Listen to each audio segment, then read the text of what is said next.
ಜನನೀ ಶಾರದಾಂ ದೇವಿ ರಾಮಕೃಷ್ಣ ಜಗದ್ಗುರು ಪಾದಪದ್ಮೈತೈವ ಶುಕ್ಲ ಪ್ರಣಮಾಮ್ಯರ್ಮೋರ್ಮು ರತ್ನಾಕರಾಧೂತಬಲಂ ಹಿಮಾಲಯ ಬ್ರಹ್ಮರಾಜಶ್ರತ್ನಾಡ್ಯ ಮನ್ಯ ಭಾರತವಾದ ಗಣಪನ ಮತ್ತು ಕ್ಷೇತ್ರದ ಎಲ್ಲ ದೈವ ದೇವಿಯರುಗಳ ಪಾದಗಳಿಂದಲೇ ಶರಣಾಗತಿಯನ್ನು ಬಿಡ್ತಾ ವ್ಯಾಸಪೀಠದ ಮೇಲೆ ಆಸೀನರಾಗಿರುವಂಥ ಎಲ್ಲ ಗಣ್ಯರಿಗೆ ನೆರೆದಿರುವಂಥ ಎಲ್ಲ ನನ್ನ ನೆಚ್ಚಿನ ದೇಶಭಕ್ತ ಬಾಂಧವರಿಗೆ ಮಾತಾ ಭಗಿನಿಯರಿಗೆ ಅಕ್ಕ ಅಣ್ಣಂದಿರಿಗೆ ಹಾಗೂ ಎಲ್ಲ ಹಿರಿಯರ ಪಾದಗಳಿಗೆ ನನ್ನ ಹಣೆ ಹೆಚ್ಚು ನಮಸ್ಕರಿಸ್ತೇನೆ. ನನ್ನ ನೆಚ್ಚಿನ ಬಂಧುಗಳೇ, ಬಹುಶಃ ಬಂದಾಗ ಬಹಳ ಸಂತೋಷ ಆಯಿತು. ಒಂದು ಭಜನಾ ಕಾರ್ಯಕ್ರಮದಲ್ಲಿ ಬಹಳ ಸುಂದರವಾಗಿ ಭಜನೆ ನಡೀತಾ ಇತ್ತು. ಇನ್ನೊಂದು ಕಡೆ ಹಿಂದೆ ಪ್ರಸಾದವನ್ನ ಕುಂಕುಮವನ್ನ ಕಟ್ಟಿಡ್ತಾ ಇದ್ರು. ಅದರಲ್ಲಿ ಸಣ್ಣ ಪುಟ್ಟ ಮಕ್ಕಳು ಭಾಗವಹಿಸ್ತಾ ಇದ್ರು. ಆ ಪುಟ್ಟ ಪುಟ್ಟ ಮಕ್ಕಳ ಕೈಯಿಂದ ಧರ್ಮ ಕಾರ್ಯ ಆಗೋದನ್ನು ನೋಡಿದಾಗ ಅನಿಸುತ್ತೆ, ಯಾವ ವೇದೋಪನಿಷತ್ತುಗಳು ಉತ್ತರಾಧಿಕಾರಿಗಳು ನಮ್ಮ ಮುಂದಿನ ಪೀಳಿಗೆಯನ್ನ ಭಾವಿಸಿದೆವು. ಯಾವ ಭಾವಿ ಪೀಳಿಗೆ ಉತ್ಕರ್ಷೆಯ ಮೇರೆಗೆ ಭರತ ವರ್ಷ ಮತ್ತೊಮ್ಮೆ ಭವ್ಯವಾಗಿ ಮೈ ತೆಳೆಯಬೇಕಾಗಿದೆಯೋ ಆ ಭಾವಿ ಪೀಳಿಗೆ ಧರ್ಮ ಕಾರ್ಯದಲ್ಲಿ ನಿರತವಾಗಿರೋದನ್ನು ನೋಡಿದಾಗ ಒಂದು ನಂಬಿಕೆ ಬರುತ್ತೆ, ಈ ಧರ್ಮವನ್ನ ಸರಿಯಾದ ಪೀಳಿಗೆ ಕೈಯಲ್ಲಿ ಕೊಟ್ಟು ಹೋಗ್ತಾ ಇದ್ದೀವಿ ನಾವು ಅಂತ. ಆ ಕೆಲಸವನ್ನ ಹಿರಿಯರು ಮಾಡಿಸ್ತಾ ಇದ್ದಾರೆ ನೀವು ಮಕ್ಕಳ ಕೈಯಲ್ಲಿ ನೋಡಿದಾಗ ಬಹಳ ಸಂತೋಷ ಆಯಿತು. ಇಷ್ಟು ವರ್ಷಗಳ ಕಾಲ ನಡೆಸಿಕೊಂಡು ಬಂದಿರುವಂತಹ ಸಾರ್ವಜನಿಕ ಗಣೇಶೋತ್ಸವದ ಕಾರ್ಯಕ್ರಮಕ್ಕೆ 10 ವರ್ಷ ತುಂಬಿದಾಗ ಒಂದು ದಶಕಕ್ಕೆ ಬೆಳ್ಳಿ ಕಿರೀಟವನ್ನ ಮಾಡಿಸಿದ್ದಾರೆ. 20 ವರ್ಷ ತುಂಬುವ ವೇಳೆಗೆ ಇನ್ನಷ್ಟು ಕೆಲಸವನ್ನ ಭಗವಂತ ನಿಮ್ಮಿಂದ ಮಾಡಿಸ್ಕೊಳ್ಳಿ ಅನ್ನೋ ಪ್ರಾರ್ಥನೆಯಿಂದ ನಾನಂತೂ ಭಗವಂತನ ಹತ್ರ ಇಡ್ತಾ ಇದ್ದೀನಿ. ಖಂಡಿತವಾಗ್ಲೂ ಭಗವಂತನ ಆಶೀರ್ವಾದದಿಂದ ಇನ್ನಷ್ಟು ಕಾರ್ಯಗಳು ಈ ಊರಿನಿಂದ ಭಗವಂತನಿಗೆ ಸಲ್ಲುತ್ತೆ. ನಮ್ಮ ಗಣೇಶೋತ್ಸವದ ವಿಶೇಷತೆನೇ ಅದು. ಎಲ್ಲ ಹಬ್ಬಗಳಿಗೂ ಒಂದು ಪೌರಾಣಿಕ ಇತಿಹಾಸ ಇದ್ರೆ ಸಾರ್ವಜನಿಕ ಗಣೇಶೋತ್ಸವಕ್ಕೆ ಮಾತ್ರ ಕ್ರಾಂತಿಯ ಇತಿಹಾಸ. 130 ವರ್ಷಗಳ ಹಿಂದೆ ಲೋಕಮಾನ್ಯ ತಿಲಕರು ಗರ್ಭಗುಡಿಯಲ್ಲಿ ಇದ್ದಂತ ಗಣಪನನ್ನ ಬೀದಿಗೆ ತಂದಿಟ್ಟು ಬೀದಿನಲ್ಲಿ ಸಮಸ್ತ ಹಿಂದೂ ಸಮಾಜವನ್ನ ಸೇರಿಸುವ ಮೂಲಕ ಒಂದು ಜಾಗೃತಿಯನ್ನ ಮೂಡಿಸುವಂತ ಕೆಲಸ ಮಾಡೋದು. ಯಾವ ಗಣಪನನ್ನ ನಾವು ವೇದ ಕಾಲದಿಂದ ಋಗ್ವೇದದಲ್ಲೂ ಕೂಡ ಗಣನಾಥ ಗಣಪತಿ ಮಹಾವೈ ಕವಿ ಕಬೀರ ಮುಪಶ್ರವಸ್ತು ಜ್ಯೇಷ್ಠರಾಜ ಬ್ರಹ್ಮಣ ಬ್ರಹ್ಮಣಸ್ಪದ ಆನ ಶೃಂಗನೋತಿ ವಿಸಿದ ಸಾಧನ ಅಂತ ಗಣಪನನ್ನ ವೇದಗಳ ಕಾಲದಿಂದ ಕೂಡ ಮಂತ್ರಗಳಿಗೆ ಅಧಿಪತಿಯಾಗಿರುವಂತ ಮಂತ್ರಗಳಿಗೆ ಪ್ರಾಣಶಕ್ತಿಯನ್ನು ತುಂಬುವಂತ ಗಣಪತಿ ಅಂತ ಆರಾಧಿಸ್ತಾ ಇದ್ವು. ಆ ಮಂತ್ರಗಳಿಗೆ ಪ್ರಾಣಶಕ್ತಿಯನ್ನು ತುಂಬುವಂತ ಗಣಪತಿ ಇಡೀ ಹಿಂದೂ ಸಮಾಜದಲ್ಲಿರುವಂತಹ ಹಿಂದೂಗಳ ಮತ್ತೊಮ್ಮೆ ಧರ್ಮ ಜಾಗೃತಿಯ ಪ್ರಾಣಶಕ್ತಿ ತುಂಬಲಿ ಅನ್ನೋ ಆಶಯದಿಂದ ಲೋಕಮಾನ್ಯ ತಿಲಕರು ಸಾರ್ವಜನಿಕ ಗಣೇಶೋತ್ಸವವನ್ನು ಶುರು ಮಾಡಿದರು. 130 ವರ್ಷಗಳ ಹಿಂದೆ ನನ್ನ ನೆಚ್ಚಿನ ಬಂಧುಗಳೇ, ಭಾರತಕ್ಕೆ ಸ್ವತಂತ್ರ ಪೂರ್ವದಲ್ಲಿ ಆ ಗಣೇಶ ಪಂಡಾಲ್ಗಳಿಂದ ಶುರುವಾದಂತಹ ಕ್ರಾಂತಿಯಂತಹದ್ದು. ಮಹಾರಾಷ್ಟ್ರದಲ್ಲಿ ಬಾಲಗಂಗಾಧರ ತಿಲಕರು ಮೊದಲನೇ ಬಾರಿಗೆ ಗಣೇಶೋತ್ಸವವನ್ನು ಸಾರ್ವಜನಿಕವಾಗಿ ಆಚರಿಸಲಿಕ್ಕೆ ಉತ್ಸವವನ್ನು ಶುರು ಮಾಡೋದರ ಸಂದರ್ಭದಲ್ಲಿ ಆ ಗಣೇಶ ಪಂಡಾಲ್ಗಳಿಂದ ಎದ್ದು ಬಂದಂತ ಕ್ರಾಂತಿಕಾರಿಗಳು ಎಂತೆಂಥ ದಿಗ್ಗಜರು. ಲೋಕಮಾನ್ಯ ತಿಲಕರು ಶುರು ಮಾಡಿದಂತ ಸಾರ್ವಜನಿಕ ಗಣೇಶೋತ್ಸವವನ್ನ ಹಳ್ಳಿ ಹಳ್ಳಿಗೆ ತಲುಪಿಸುವಂತ ಪ್ರತಿಯೊಬ್ಬ ಯುವಕ ಯುವತಿಯರಿಗೂ ತಲುಪಿಸುವಂತ ಕೆಲಸವನ್ನ ಮಾಡಿದಂತ ಯುವಕ ಇವತ್ತಿಗೂ ನಾವು ಹೆಮ್ಮೆಯಿಂದ ಹೇಳ್ಕೊಳ್ಳುವಂತ ಸ್ವತಂತ್ರ ವೀರ ವಿನಾಯಕ ದಾಮೋದರ ಸಾವರ್ಕರ್ ಅವರು. ಅಂತ ವೀರ ಸಾವರ್ಕರ್ ಅವರು ತಯಾರಾಗಿದ್ದು ಕ್ರಾಂತಿಕಾರಿಯಾಗಿ ಇದೇ ಗಣೇಶ ಕಾರ್ಯಕ್ರಮದಿಂದ. ಇಡೀ ಅಭಿನವ ಭಾರತ ಸಂಘಟನೆಯ ಕ್ರಾಂತಿಕಾರಿಗಳು ಹುಟ್ಕೊಂಡಿದ್ದು ಇದೇ ಗಣೇಶ ಪಂಡಾಲ್ಗಳಿಂದ. ಈ ಒಂದು ಗಣೇಶೋತ್ಸವಕ್ಕಿರುವಂತಹ ಕ್ರಾಂತಿ ಇತಿಹಾಸ ಅಂತದ್ದು. ಈ ಗಣೇಶೋತ್ಸವದ ಇತಿಹಾಸ 130 ವರ್ಷಗಳ ಹಿಂದೆ ಬ್ರಿಟಿಷರನ್ನ ಭಾರತದಿಂದ ಓಡಿಸಿ ಹಿಂದೂಗಳನ್ನ ಇಡೀ ಭಾರತ ದೇಶವನ್ನ ಜಾಗೃತಗೊಳಿಸಲಿಕ್ಕೆ ಶುರುವಾದಂತ ಗಣೇಶೋತ್ಸವ ಇಂದು ಅದೇ ಗಣೇಶೋತ್ಸವದ ಮೂಲಕ ಹಿಂದೂಗಳ ಮತ್ತೊಮ್ಮೆ ಜಾಗೃತಿ ಬರುವಂತ ಅವಶ್ಯಕತೆ ಇದೆ. ಯಾವ ಗಣೇಶನನ್ನ ನಾವು ಮಂತ್ರಗಳ ಅಧಿಪತಿ ಅಂತ ಕರಿತೀವಿ, ಆ ಮಂತ್ರಗಳು, ಆ ಶ್ಲೋಕಗಳು, ಆ ಗ್ರಂಥಗಳು, ಆ ವಿದ್ಯಾಮಾರಿಗೆಯಾದಂಥ ಗಣಪನ ಆಶೀರ್ವಾದದಿಂದ ಮತ್ತೊಮ್ಮೆ ನಮ್ಮೆಲ್ಲರ ಮಧ್ಯದಲ್ಲಿ ಒಳಗುವಂತ ಕಾರ್ಯ ಇವತ್ತಿನ ದಿನ ಆಗಬೇಕಾಗಿದೆ. ಯಾಕೆ ಅಂದ್ರೆ ಕಾರಣ ಇಷ್ಟೇ, ನಮ್ಮ ಪೂರ್ವಿಕರು ಹಿಂದೆ ನಮಗೆ ಕೊಟ್ಟುದಂತ ವೇದ ಉಪನಿಷತ್ತುಗಳಿರ್ಬೋದು, ಗ್ರಂಥಗಳಾದಂಥ ರಾಮಾಯಣ ಮಹಾಭಾರತ ಭಗವದ್ಗೀತೆ ಇರ್ಬೋದು, ಇದರಲ್ಲಿರುವಂತ ಸತ್ವ ಧರ್ಮ ಜಾಗೃತಿಗೋಸ್ಕರನೇ ಇರ್ಬೋದು. ಧರ್ಮ ಜಾಗೃತಿ ಮತ್ತೊಮ್ಮೆ ಆಗಬೇಕಂದ್ರೆ ಇಂಥ ಗ್ರಂಥಗಳ ಓದುವಂತ ಅಭ್ಯಾಸ ಮತ್ತೊಮ್ಮೆ ನಮಗೆ ಶುರುವಾಗಬೇಕಾಗಿದೆ. ಆ ಗ್ರಂಥಗಳಲ್ಲಿ ವಿಶೇಷವಾಗಿ ಭಗವದ್ಗೀತೆ ಅಂತ ಗ್ರಂಥಗಳು. ಭಗವದ್ಗೀತೆಯನ್ನ ತಾಯಿ ಇಷ್ಟು ಜನ ಸೇರಿದ್ದೀವಿ. ನಮ್ಮ ಮನೆಯ ಮಕ್ಕಳಿಗೆ ಆ ಭಗವದ್ಗೀತೆ ಸಂದೇಶವನ್ನ ಸತ್ವವನ್ನ ಸಾರವನ್ನ ಹೇಳ್ಕೊಡ್ಬೇಕಾಗಿದೆ. ಯಾಕಂದ್ರೆ ಯಾವ ಸಂದರ್ಭದಲ್ಲಿ ಶ್ರೀಕೃಷ್ಣ ಪರಮಾತ್ಮ ಅರ್ಜುನನಿಗೆ ಭಗವದ್ಗೀತೆ ಉಪದೇಶ ಮಾಡೋದಲ್ಲ, ಅದೇ ಸಂದರ್ಭದಲ್ಲಿ ಅದೇ ಪರಿಸ್ಥಿತಿಯಲ್ಲಿ ಇವತ್ತು ಹಿಂದೂ ಸಮಾಜ ಇದೆ. ಯಾವ ಕ್ಷಣಕ್ಕೆ ಅರ್ಜುನ ನನ್ನ ಕೈಯಿಂದ ಯಾವ ಕೆಲಸವೂ ಆಗುವುದಿಲ್ಲ, ಯುದ್ಧ ಮಾಡ್ಲಿಕ್ಕೆ ಸಾಧ್ಯ ಇಲ್ಲ ಅಂತ ತನ್ನ ಕೈಯಲ್ಲಿದ್ದ ಶಸ್ತ್ರಾಸ್ತ್ರಗಳನ್ನೆಲ್ಲ ಕಳಚಿ ಇಟ್ಟು ಶರಣಾಗತನಾಗಿ ಕೂತು, ಹಿಂದೂಗಳ ಪರಿಸ್ಥಿತಿ ಕೂಡ ಅದೇ ಇದೆ. ನಾವು ನಮ್ಮ ಧರ್ಮ ಕಾರ್ಯವನ್ನು ಮರೆತಿದ್ದೀವಿ. ನಾವು ನಮ್ಮ ಯಾವ ಕರ್ಮಯೋಗವನ್ನ ಮಾಡ್ಬೇಕಂತ ಭಗವಂತ ನಮಗೆ ಹೇಳಿ ಕಳಿಸಿದ್ದು ಧರ್ಮ ಕಾರ್ಯವನ್ನ ಮಾಡ್ಲಿಕ್ಕೆ, ಆ ಕರ್ಮಯೋಗವನ್ನೇ ಮರೆತು ಕೂತಿದ್ದೀವಿ.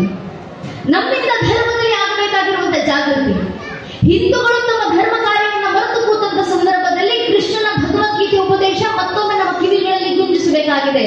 ಕೃಷ್ಣ ಭಗವದ್ಗೀತೆ 2ನೇ ಅಧ್ಯಾಯದ 2ನೇ ಮತ್ತು 3ನೇ ಶ್ಲೋಕದಲ್ಲಿ ಅರ್ಜುನನಿಗೆ ಉಪದೇಶ ಮಾಡ್ತಾರಲ್ಲ, ಕುತಸ್ತ್ವ ಕಶ್ಮಲವಿದ ವಿಷಮೆ ಸಂಪೂರ್ಣ ಸ್ಥಿತ ಮನಾರಿ ಅಧಿಷ್ಠಾನ ಸ್ವರ್ಗ ಮಕೃತಿಕರಂ ಅರ್ಜುನ ಕ್ಲೈಬೆ ಮಸ್ಮನೋಪಾರ್ಥ ನೈತತೆ ಉಪಪದ್ಧತೆ ಶತ್ರು ಹೃದಯ ದೌರ್ಬಲ್ಯ ತೆಕ್ತೊಂದಿಷ್ಟ ಪರಂತಪ್ಪ.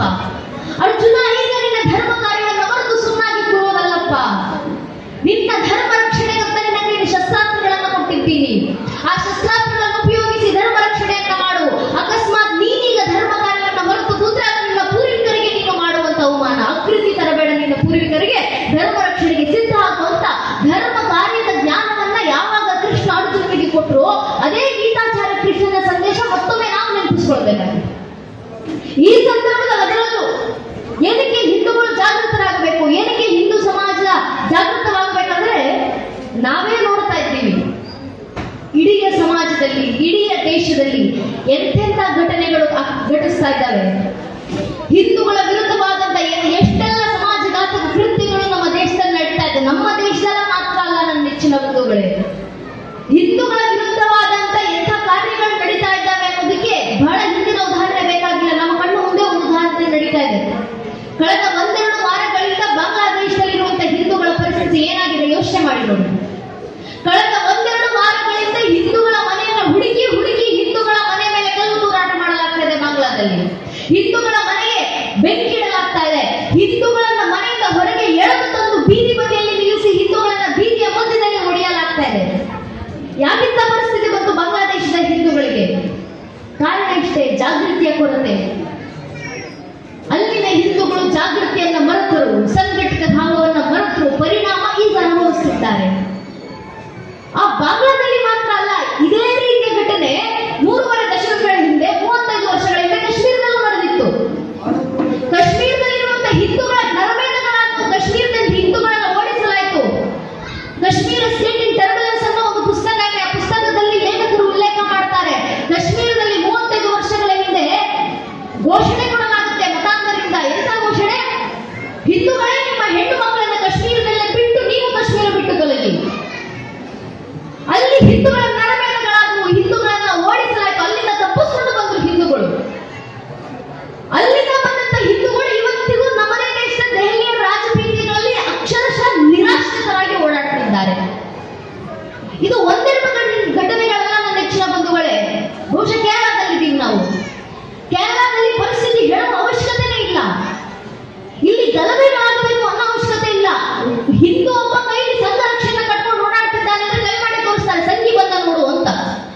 ನಮ್ಮ ಹಿಂದೂಗಳ ಹಣೆಗೆ ತಿಲಕ ಕುಂಕುಮವನ್ನು ಬಳಸ್ಕೊಂಡು ಹೋಗ್ತಾ ಇದ್ರೆ ಕೈ ಮಾಡಿ ತೋರಿಸ್ತಾರೆ, ಹಿಂದೂ ಓಡಾಡ್ತಿದ್ದಾನೆ ನೋಡು, ಸಂಘದವರು ಓಡಾಡ್ತಿದ್ದಾನೆ ನೋಡು ಅಂತ. ಹಿಂದೂಗಳ ಪರಿಸ್ಥಿತಿ ಕೇರಳದಲ್ಲಿ ಆ ರೀತಿ ಇದೆ. ಈ ಕೇರಳದಲ್ಲಿ ಎಷ್ಟು ಹಿಂದೂಗಳನ್ನ ಭಯಪಡಿಸಲಿಕ್ಕೆ ಪ್ರಯತ್ನ ಪಡ್ತಾರೆ, ಹಿಂದೂಗಳನ್ನ ಮತಾಂತರಿಸಲಿಕ್ಕೆ ಪ್ರಯತ್ನ ಪಡ್ತಾರೆ. ಆಶ್ರಮೇಶ್ವರನ್ನ ಒಟ್ಟು ಮಿಷನರಿಗಳು ಹಿಂದೂಗಳನ್ನ ಮತಾಂತರಿಸುವಂತ ಪ್ರಯತ್ನ ಪಡ್ತಾರೆ. ಇಲ್ಲ ಕತ್ತಿನ ಅಂಚಿನಲ್ಲಿ ನಿಲ್ಲಿಸಿ ಬೆದರಿಕೆಯನ್ನ ಹಾಕಿ ಹಿಂದೂಗಳನ್ನ ಮತಾಂತರಿಸುವಂತ ಪ್ರಯತ್ನ ಈಗಿನದಲ್ಲ, ದಶಕಗಳಿಂದ ಶತಮಾನಗಳಿಂದ ಕೇರಳದಲ್ಲಿ ನಡೀತಾ ಬಂದಿದೆ.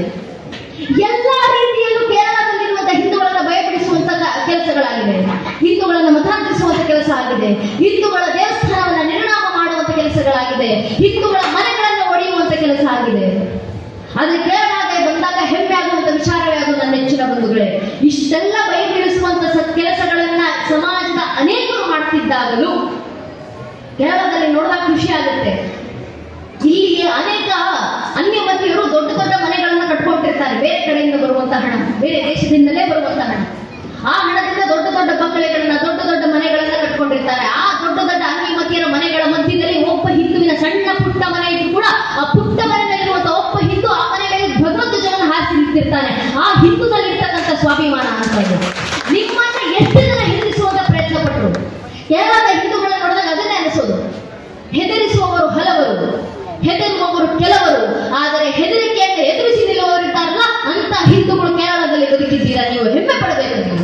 ಇಲ್ಲಿನ ಪರಿಸ್ಥಿತಿ ನೋಡಿದಾಗ ಇಂಥ ಪರಿಸ್ಥಿತಿನಲ್ಲಿ ಭಜನಾ ಮಂದಿರವನ್ನು ಮಾಡೋದಿದೆಯಲ್ಲ, ಮಕ್ಕಳನ್ನ ನಿರಂತರ ಕರ್ಕೊಂಡು ಆ ಮಕ್ಕಳ ಕೈಯಿಂದ ಭಜನೆಗಳನ್ನ ನಡೆಸೋದಿದೆಯಲ್ಲ, ಆ ಭಜನೆಗಳ ಮೂಲಕ ಆ ಮಕ್ಕಳಲ್ಲಿ ಧಾರ್ಮಿಕತೆಯನ್ನು ತುಂಬಿಸೋದು, ಆ ಧರ್ಮ ಉಳಿಸುವಂತ ಕೆಲಸ ಮಾಡೋದು, ಇದೇ ಜಾಗೃತಿ ಕೆಲಸ ಹೀಗೆ ಮುಂದುವರಿಬೇಕಾಗಿದೆ.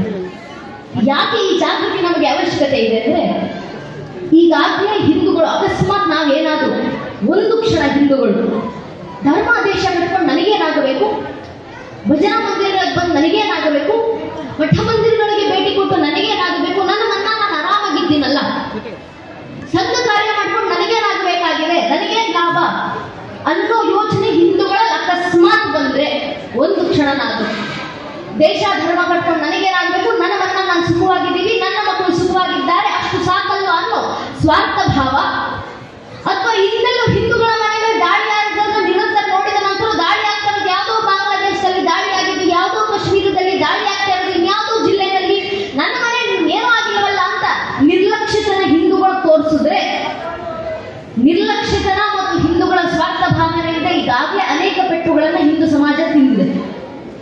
ನಿರ್ಲಕ್ಷ್ಯತನ ಮತ್ತು ಸ್ವಾರ್ಥ ಭಾವ ಇದೆರಡರ ಕಾರಣದಿಂದಲೇ ಇದೇ ಹಿಂದೂಗಳು 500 ವರ್ಷಗಳ ಹಿಂದೆ ಜಾವಾ ಬಿಟ್ಟು ಬರಬೇಕಾದಂತ ಪರಿಸ್ಥಿತಿ ಬಂತು. 300 ವರ್ಷಗಳ ಹಿಂದೆ ಅಫ್ಘಾನಿಸ್ತಾನವನ್ನು ಬಿಟ್ಟು ಬಂದ್ರಿ, 200 ವರ್ಷಗಳ ಹಿಂದೆ ಆಗ್ನೇಯ ಏಷ್ಯಾವನ್ನ ಬಿಟ್ಟು ಬಂದ್ರಿ, 100 ವರ್ಷಗಳ ಹಿಂದೆ ತಕ್ಷಶಿಲಾವನ್ನ ಬಿಟ್ಟು ಬಂದ್ರಿ, 80 ವರ್ಷಗಳ ಹಿಂದೆ ಬರ್ಮಾ ಬಿಟ್ಟು ಬಂದ್ರಿ, 78 ವರ್ಷದ ಪಾಕಿಸ್ತಾನವನ್ನ ಬಿಟ್ಟು ಬಂದ್ರಿ, 55 ವರ್ಷದ ಬಾಂಗ್ಲಾದೇಶ ಬಿಟ್ಟು ಬಂದ್ರಿ, 35 ವರ್ಷದ ಹಿಂದೆ ಕಾಶ್ಮೀರವನ್ನ ಬಿಟ್ಟು ಬಂದ್ರಿ. ಇಷ್ಟೆಲ್ಲ ನೋಡಿದ ನಂತರವೂ ಹಿಂದೂ ಸಮಾಜ ಜಾಗೃತವಾಗಿಲ್ಲ ಅಂದ್ರೆ ಇನ್ನು 20-25 ವರ್ಷದಲ್ಲಿ ಅಸ್ಸಾಂ ಬಿಡುವಂತ ಪರಿಸ್ಥಿತಿ ಬರುತ್ತೆ, 30-35 ವರ್ಷದಲ್ಲಿ ಕೇರಳ ಬಿಡುವಂತ ಪರಿಸ್ಥಿತಿ ಸಹ ಹಿಂದೂ ಸಮಾಜಕ್ಕೆ ಬರಬಹುದು. ಆದ್ರಿಂದ ಹಿಂದೂಗಳು ಜಾಗೃತರಾಗಬೇಕು. ನಮ್ಮ ಮನೆಯ ರಕ್ಷಣೆ ಆಗಬೇಕು, ಮನೆ ಮುಂದೆ ಇರುವಂತಹ ತುಳಸಿ ಕಟ್ಟೆ ರಕ್ಷಣೆ ಆಗಬೇಕು, ಮನೆ ಒಳಗಿರುವಂತಹ ನಮ್ಮ ಹೆಣ್ಣು ಮಕ್ಕಳ ರಕ್ಷಣೆ ಆಗಬೇಕಂದ್ರೆ ಮೊದಲು ಧರ್ಮದ ರಕ್ಷಣೆ ಆಗಬೇಕಾಗಿದೆ. ಆದ್ರಿಂದ ಆ ಧರ್ಮ ರಕ್ಷಣೆ ಆಗಬೇಕಾದ್ರೆ ಸಮಸ್ತ ಹಿಂದೂ ಸಮಾಜ ಜಾಗೃತವಾಗಬೇಕು.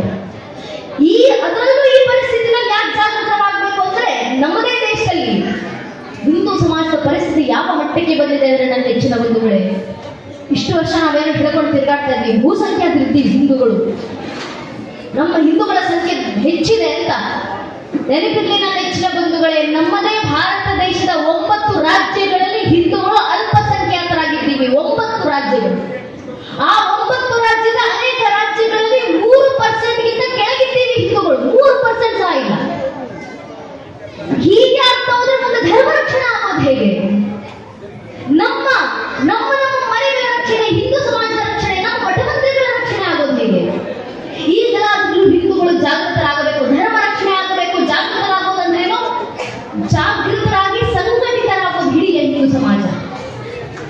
ಕೃಷ್ಣ ನಮಗೆ ಆಗಿನ ಕಾಲದಲ್ಲೇ ಆದೇಶವನ್ನ ಕೊಟ್ಟಿದ್ದಾರೆ. ಭಗವದ್ಗೀತೆ 4ನೇ ಅಧ್ಯಾಯದ 7ನೇ ಶ್ಲೋಕದಲ್ಲಿ ಶ್ರೀಕೃಷ್ಣ ಪರಮಾತ್ಮ ಹೇಳ್ತಾರಲ್ಲ, ಯದಾ ಯದಾ ಈ ಧರ್ಮಸ್ಯ ಗ್ಲಾನಿರ್ಭವತಿ ಭಾರತ ಅಭ್ಯುತ್ಥಾನಂ ಧರ್ಮಸ್ಯ ತದಾತ್ಮಾನಶಾಸನಂ ಪರಿತ್ರಾಣಾಯ ಸಾಧುನ ವಿನಾಶಾಯ ದುಷ್ಟತಾ ಧರ್ಮ ಸಂಸ್ಥಾಪನಾರ್ಥಾಯ ಸಂಭವಾಮಿ ಯುಗೇ ಯುಗೇ. ಯಾವಾಗೆಲ್ಲ ಧರ್ಮ ಮತ್ತು ದೇಶ ನಾಶದ ಅಂಚಿಗೆ ಬಂದು ನಿಲ್ಲುತ್ತೋ ಆಗೆಲ್ಲ ದೇಶ ಮತ್ತು ಧರ್ಮದ ರಕ್ಷಣೆಗೆ ನಾನು ಮತ್ತೆ ಅವಕಾಶ ಬರ್ತೀನಿ ಅಂತ ಕೃಷ್ಣ ಹೇಳುವುದು. ಆದ್ರೆ ಮುಂದಿನ ಸಾಲಿನಲ್ಲಿ ಹೇಳ್ತಾರೆ, ಪ್ರತಿಯೊಂದು ಯುಗದಲ್ಲೂ ಧರ್ಮ ರಕ್ಷಣೆಗೆ ಅವತರಿಸ್ತೀನಿ ನಾನು. ಆದ್ರೆ ಕಲಿಯುಗದಲ್ಲಿ ಯಾವ ಅವತಾರ? ಕಲಿಯುಗದ ಅಂತ್ಯದಲ್ಲಿ ಕಲಿಕೆ ಅವತಾರ. ಆದ್ರೆ ಕಲಿಯುಗ ನಡೀತಾ ಇರಬೇಕಾದ್ರೆ ಧರ್ಮ ರಕ್ಷಣೆಗೆ ಯಾವ ಅವತಾರ ಅಂದ್ರೆ ಕೃಷ್ಣ ಕೊಟ್ಟಿದ್ದು ಒಂದೇ ಒಂದು ಉತ್ತರ, ಸಂಘ ಶಕ್ತಿ ಕಲಿಯುಗೆ. ಸಂಘಟಿತ ಬಲದಿಂದ ಮಾತ್ರ ಕಲಿಯುಗದಲ್ಲಿ ಧರ್ಮ ರಕ್ಷಣೆ ಆಗ್ಲಿಕ್ಕೆ ಸಾಧ್ಯ. ನಮ್ಮ ಧರ್ಮ ರಕ್ಷಣೆ ಆಗಬೇಕಾದ್ರೆ ನಮ್ಗಿರೋದು ಏಕೈಕ ಮಾರ್ಗ ಅದು ನಾವು ಸಂಘಟಿತರಾಗೋದು. ನಮ್ಮ ಮಧ್ಯದಲ್ಲಿರುವಂತಹ ಒಡಕು ತೊಡಗುಗಳನ್ನ ಮರೆತು, ಹಿಂದೂಗಳ ಸಮಸ್ಯೆ ಏನಾಗಿದೆ ಅಂದ್ರೆ ಹೆಸರಿಗೆ ಹಿಂದೂಗಳ ಸಂಖ್ಯೆ ಜಾಸ್ತಿ ಇದೆ, ಆದ್ರೆ ನಿಜವಾಗ್ಲೂ ಹಿಂದೂಗಳ ಹೆಚ್ಚಿನ ಇದ್ದೀವಿ. ಒಬ್ಬ ಹಿಂದುವಿನ ಮುಂದೆ ನಿಂತ್ಕೊಂಡು ನೀನು ಯಾವ ಸಮಾಜಕ್ಕೆ ಸೇರಿದ್ಯಪ್ಪ ಅಂದ್ರೆ ಹಿಂದುವಿನ ಬಾಯಿನಲ್ಲಿ ತನ್ನ ಧರ್ಮದ ಹೆಸರು ಬರೋಕ್ಕೂ ಮುಂಚೆ ತನ್ನ ಜಾತಿ ಹೆಸರು ಬರುತ್ತೆ. ಒಬ್ಬ ಹಿಂದೂ ಆಗೋಕ್ಕೂ ಮುಂಚೆ ಒಬ್ಬ ಹಿಂದೂ ಬ್ರಾಹ್ಮಣರಾಗ್ತಾರೆ, ಒಬ್ಬ ಹಿಂದೂ ಲಿಂಗಾಯತರಾಗ್ತಾರೆ, ಒಬ್ಬ ಹಿಂದೂ ಗೌಡರಾಗ್ತಾರೆ, ಒಬ್ಬ ಹಿಂದೂ ಶೆಟ್ಟಿ ಆಗ್ತಾರೆ, ಒಬ್ಬ ಹಿಂದೂ ಕುರುಬರಾಗ್ತಾರೆ, ಒಬ್ಬ ಹಿಂದೂ ಮಗವೀರರಾಗ್ತಾರೆ, ಒಬ್ಬ ಹಿಂದೂ ನಾಯಕ ಸಮಾಜಕ್ಕೆ ಸೇರಿದವರಾಗ್ತಾರೆ, ಒಬ್ಬ ಹಿಂದೂ ಎಸ್ ಸಿ ಆಗ್ತಾರೆ. ಹಿಂದೂ ಆಗೋದು ಯಾವಾಗ? ನಾವು ಹಿಂದೂಗಳು ಅರ್ಥ ಮಾಡ್ಕೊಳ್ಬೇಕು, ನಮ್ಮ ಜಾತಿ ಯಾವುದೇ ಇದೆ, ಆ ಜಾತಿಗಳ ಮೇಲೆ ನಮ್ಗಿರುವಂತಹ ಜಾತಿ ಪ್ರೇಮ ಎಷ್ಟೇ ವಿಶಾಲವಾಗಿರಲಿ, ನಮ್ಮ ತತ್ವ ಸಿದ್ಧಾಂತಗಳು ಯಾವುದೇ ಇರಲಿ, ರಾಜಕೀಯ ಆಸಕ್ತಿ ಯಾವುದೇ ಇರಲಿ, ಯಾವ ರಾಜಕೀಯ ಪಕ್ಷಕ್ಕೆ ಬೇಕಾದ್ರೂ ಕೆಲಸ ಮಾಡಿ, ಆದ್ರೆ ನನ್ನ ರಾಜಕೀಯ ಆಸಕ್ತಿ ನನ್ನ ಮನೆ ಒಳಗೆ ಸೀಮಿತ ಆಗಿರ್ಬೇಕು.